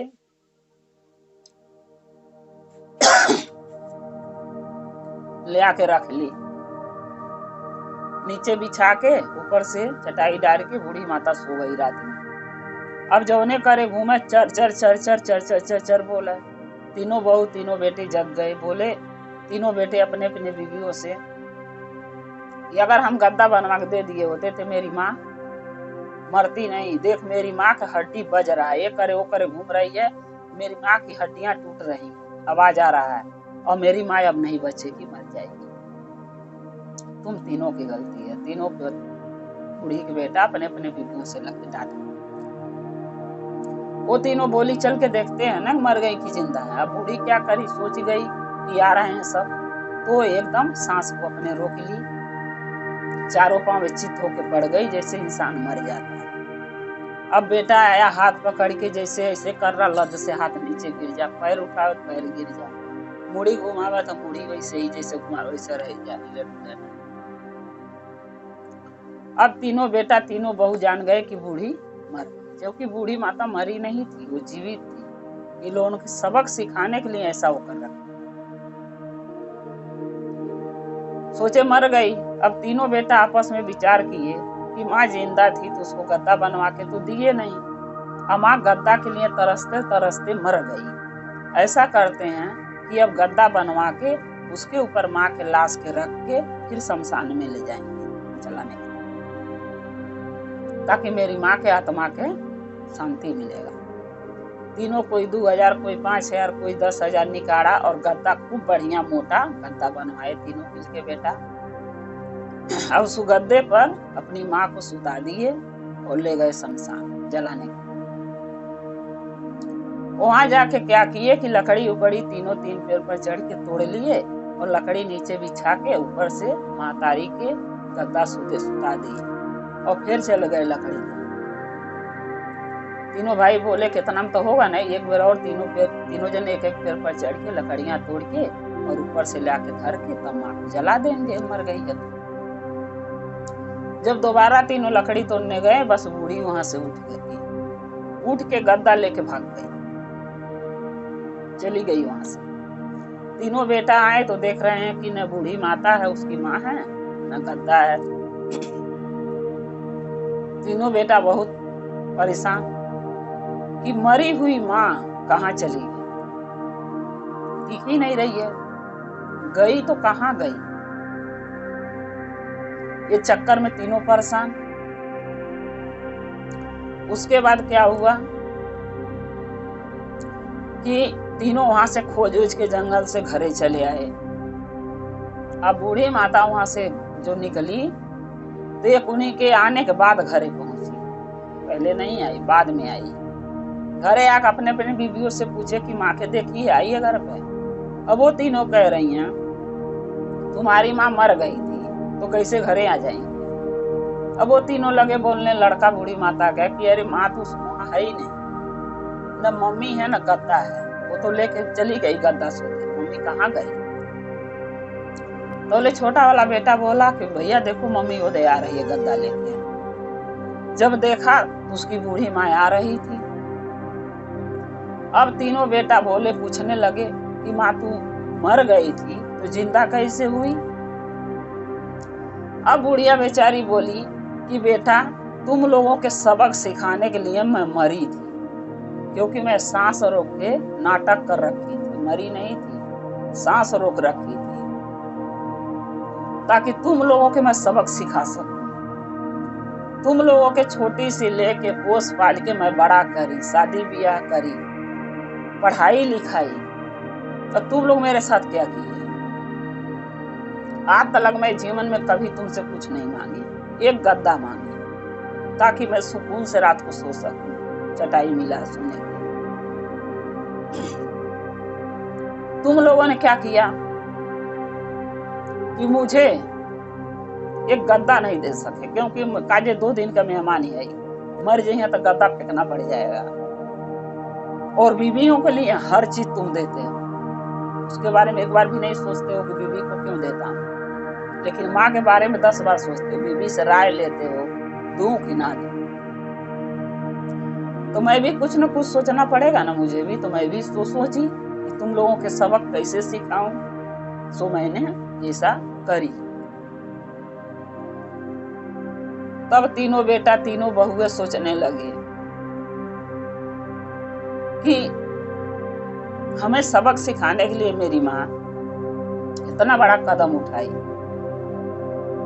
क्यों उठाई? अगर हम लोग उसकी बात सुन लिए होते तो ऐसे नहीं करती हो। हम लोग नहीं सुने इसलिए करी ना। तो तुम तीनों बेटा तीनों बहुए, सास से बहुए माफी मांगी, बेटे भी माफी मांगे कि मम्मी मुझे माफ कर दो, ऐसा गलती मैं दोबारा नहीं करूंगा। बेचारी बूढ़ी क्या करें, माफ कर दिए, क्योंकि उनका औलाद थे, उनकी बहू थी, माफ तो करना ही था। लेकिन हम कहते हैं गुरु भाई ना, हर इंसान एक दिन बूढ़ा होगा। आज हम हैं, कल हमारे बच्चे भी बूढ़े होंगे, उनके भी बहुए आएंगे, बेटा होंगे। तो क्या जो हमारे साथ वो करेंगे तो क्या उनके साथ वो नहीं करेंगे? करेंगे। लेकिन यही बात कोई सोच नहीं रहा है। सोचता है जितना दुख माँ के दे लो। तो गुरु भाई ना, ऐसा नहीं करना चाहिए जो वो बूढ़ी माता के साथ हुआ, बच्चे किए उनके।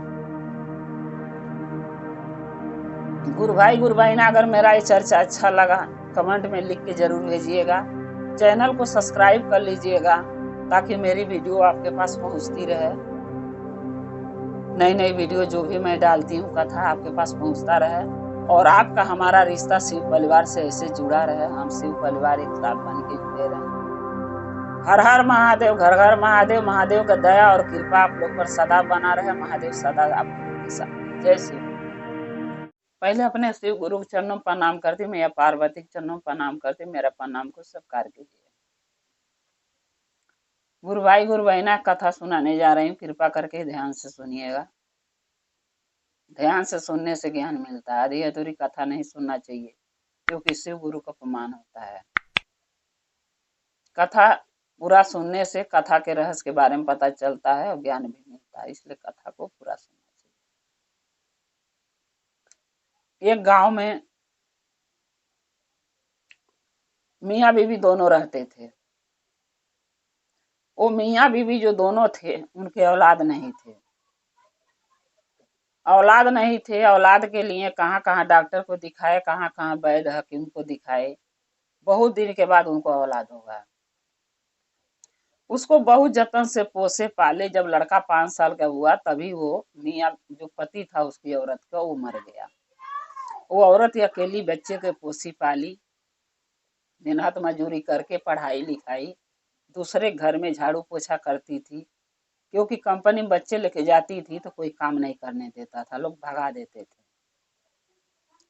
तो घरों में लगी काम करने, झाड़ू पोछा का काम कर करके वो बच्चे को पोसी पाली, खूब बड़ा करी। जब वो बच्चा जवान हुआ तो 12वीं तक पढ़ा स्कूल में, उसके बाद कॉलेज गया। कॉलेज में पढ़ाई करा, अपनी पढ़ाई जब पूरा किया तो काम सीखा इंजीनियरिंग के, उसमें पास हुआ अच्छे नंबर से। फिर उसको नौकरी मिली। जब नौकरी मिली तो वो जो औरत थी जो, उनका एक ही सपना था लेडीज का, कि अगर जिस दिन मेरे बेटे को नौकरी मिल जाएगी उस दिन मैं काम छोड़ दूंगी। अब मुझे काम करने की जरूरत क्या रहेगा, जब मेरा बेटा कमाने लगेगा तो मुझे सब सुख सुविधा देगा। उसके बाद जब नौकरी मिल गया बेटा के, तो उस लड़के को वो लेडीज ने शादी कर दी कि बेटे कब सयान हो गया, शादी कर दो, बहू आ जाएगी तो बेटा नौकरी करेगा, बहू 2 रोटी बना खिलाएगी। लेकिन वो कहते हैं जब बेटा सही है तो बहू भी सही रहेगी, जब बेटा ही नहीं सही तो बहू भी नहीं सही। तो गुरु बहिना जब बेटा की शादी कर दी वो औरत, तो क्या करी कि अपना काम वो झाड़ू पोछा के कोठी में से छोड़ दी। बोली सोचने लगी कब करने क्या जरूरत है, बेटा कमाने लगा, बहू आ गई, खाना पीना बना ही रही है, अब हमके काम करने की जरूरत क्या है। जब काम छोड़ दी तो बहू जो है वो लगी कहने सास से कि आप वहां काम पर नहीं जा रही हैं तो घर का काम करो। तो वो बेचारी बोलने लगी लेडीज कि ये बताओ, मैं शादी ब्याह करी, बेटा के झिनी से पोस पाली, अकेला बड़ा करी, मेरे आदमी भी नहीं थे, ना दुख उठाई हूँ, झाड़ू पोछा करके इसको जियाई खिलाई, पढ़ाई लिखाई कामयाब बनाई।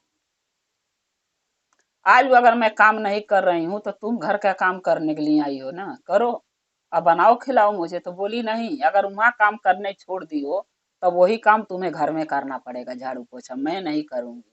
मेरा आदमी इतना सारा इतना पैसा कमाता है तो मैं झाड़ू पोछा करने का ही हूँ। मैं नहीं करूंगी। बेटा नौकरी पर, माँ घर में झाड़ू पोछा फिर लगी करने, यानी उसका दुख नहीं छोटा।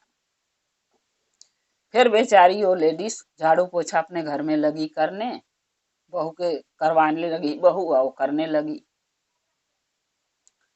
जो दुख वो छोड़ना चाहती थी कि छूट जाएगा, वो दुख फिर उसको मिल गया।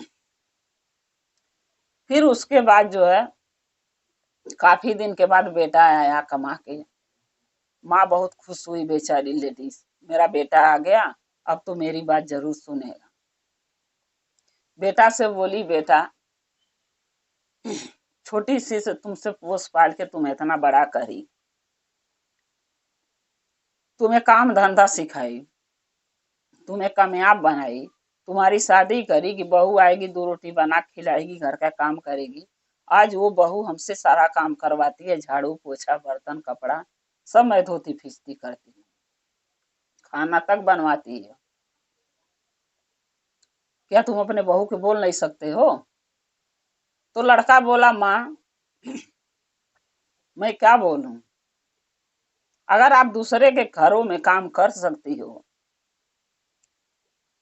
झाड़ू पोछा करी हो, तो अपने घर में करने में क्या तकलीफ है? अपने घर में भी आप कर सकती हो, करो, अपना काम है ना, उसमें क्या बुराई है? लड़का ये जवाब दिया माँ को। अब बेचारी लेडीज क्या करें, मजबूरी है। जब बुढ़ापे में कोई नहीं सहारा होगा तो क्या करेगा, घर ही के काम करके आदमी रोटी खाना है। बेचारी बोली, ठीक है, कोई बात नहीं, जाओ ले जा घर बतौले कर लूंगी बेटा। एक दिन क्या हुआ, ठंडी महीना आ गया, तो जो लेडीज थी वो बहुत फटा हुआ पुराना कम्बल ओढ़ के सोती थी, उनको रात में ठंड लगता था।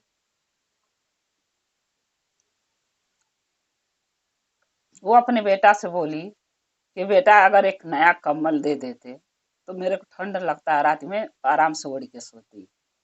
बेटा ने क्या जवाब दिया कि माँ आप तो घर में सोती हो, फटहा ओढ़ो चाहे नया ओढ़ो, कोई देखने नहीं आ रहा है, लेकिन मेरी बीबी तो घर बाहर भी जाती है, घर में भी रहती है, उसका साल फट गया है, पुराना हो गया है, उसके लिए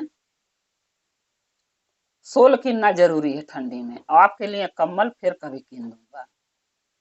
बेचारी क्या करे, जो बेटा के पोस पाल के बड़ा करी, ये लायक बनाई कि आज कमा रहा है, इंजीनियर बना हुआ है, वो बेटा अपनी माँ को एक कम्बल नहीं दे सकता, आप बीबी के लिए साल किन रहा है। क्या करे बेचारी, कुछ नहीं कर सकती। फिर दूसरे दिन है, बूढ़ी माता के जो वो औरत थी फिर अपने बेटा से बोली कि बेटा मेरी साड़ी भी फट गई है, अगर एक साड़ी दे देते लाके तो बहुत अच्छा करते बेटा, फटी हुई साड़ी सी सी के पहन रही हूँ। बेटा क्या बोला कि माँ आप पुरानिया हो गई हो, आप फटा चीटा पहन के जी सकती हो, मेरी बीवी को नया साड़ी चाहिए, क्योंकि वो जवान है, वो फटा पहरेगी तो आपकी भी बेइज्जती होगी, मेरी भी होगी, और आप फटा पहरोगे तो कोई नहीं बोलेगा, घर में रहते हो। मैं अपने बीबी के लिए साड़ी लेने जा रहा हूँ, बेटा के जूता फट गया वो लेना है, बस्ता लेना है बेटा का, और बीबी के लिए संडील लेना है, ये सब लेना है, मार्केट जा रहा हूँ, आपके लिए साड़ी फिर कभी ला दूंगा। यानी हर चीज में बहू तो बाद में बोलेगी, बेटा ही पहले ना करता था। एक दिन क्या हुआ कि बूढ़ी बेचारी फटा कम्बल पहन के ओढ़ के सोई थी, सोए सोए बेचारी ठंड से मर गई। दिन उग गया, काफी टाइम हो गया, बूढ़ी बेचारी जब नहीं जगी, उसकी माँ वो लेडीज नहीं जब जगी, तब बेटा बहू उठ के आए, तो सोचने लगा बेटा कि माँ उठी क्यों नहीं, दिन हो गया, इतना टाइम हो गया, तो बहू कह रही है देखो ना अपनी माँ के क्यों नहीं उठ रही है, बोलो जगाओ। जगा रहा था, घुट्टी मुट्ठी मार के माँ बेचारी मर गई है, वो लेडीज मर चुकी है। अब बेटा क्या सोचा कि चलो जो हुआ सो हुआ, कोई नहीं जानता कि हमने अपनी माँ के मैं क्या सांसद किया, चाहे मेरी बीवी क्या सांसद करी, कोई नहीं जानता। अब अच्छा करेंगे ताकि लोग ना बोलें। मरी हुई माँ को खूब बढ़िया से सजा बजा के बैंड बाजा के साथ ले गया शमशान घाट, जलाया उसको शमशान में।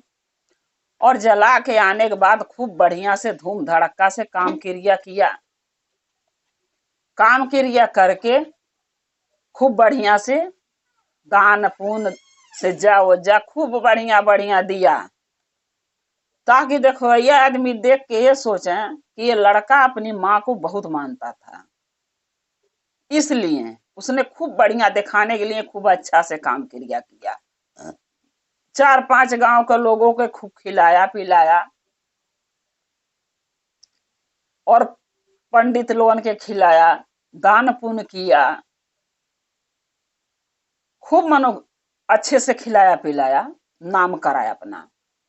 जो भी गांव के लोग देखे थे उसको काम करते हुए, या जो भी लोग खाने पीने उसके दरवाजे गए, खूब बढ़िया बढ़िया भोजन बनवाया था। सब नाव लगे लेने कि बेटा हो तो ऐसा। जो बेटा अपनी माँ के मरने के बाद इतना अच्छे से सजा बजा के माँ के लाश के शमशान घाट ले गया, जलाया है, इतनी इज्जत से बैंड बाजा के साथ, पैसा लुटाते गया मरी हुई माँ के ऊपर, फूल माला टांग के ले गया, फल फूल टांग के ले गया, सजा बजा के। और वो बेटा इतना अच्छा से काम क्रिया किया, 5 गांव के लोगों को खिलाया, पंडित लोगों के खिलाया, इतना बढ़िया काम क्रिया किया। वो बेटा कितना अच्छा है। जो बेटा मरने के बाद अपनी माँ का इतना नाम किया है, इतना धूम धड़क्का से काम क्रिया किया, वो बेटा उसकी माँ जिंदा रही होगी तो कितना सेवा किया होगा। अब ये बताइए, जो लोग कहें कि ये बेटा हो तो ऐसा, क्या सबको ऐसा बेटा मिलना चाहिए? गुरु भाई गुरु बहना आप सोचिए और बताइए, क्या सबको ऐसा बेटा मिलना चाहिए कि नहीं?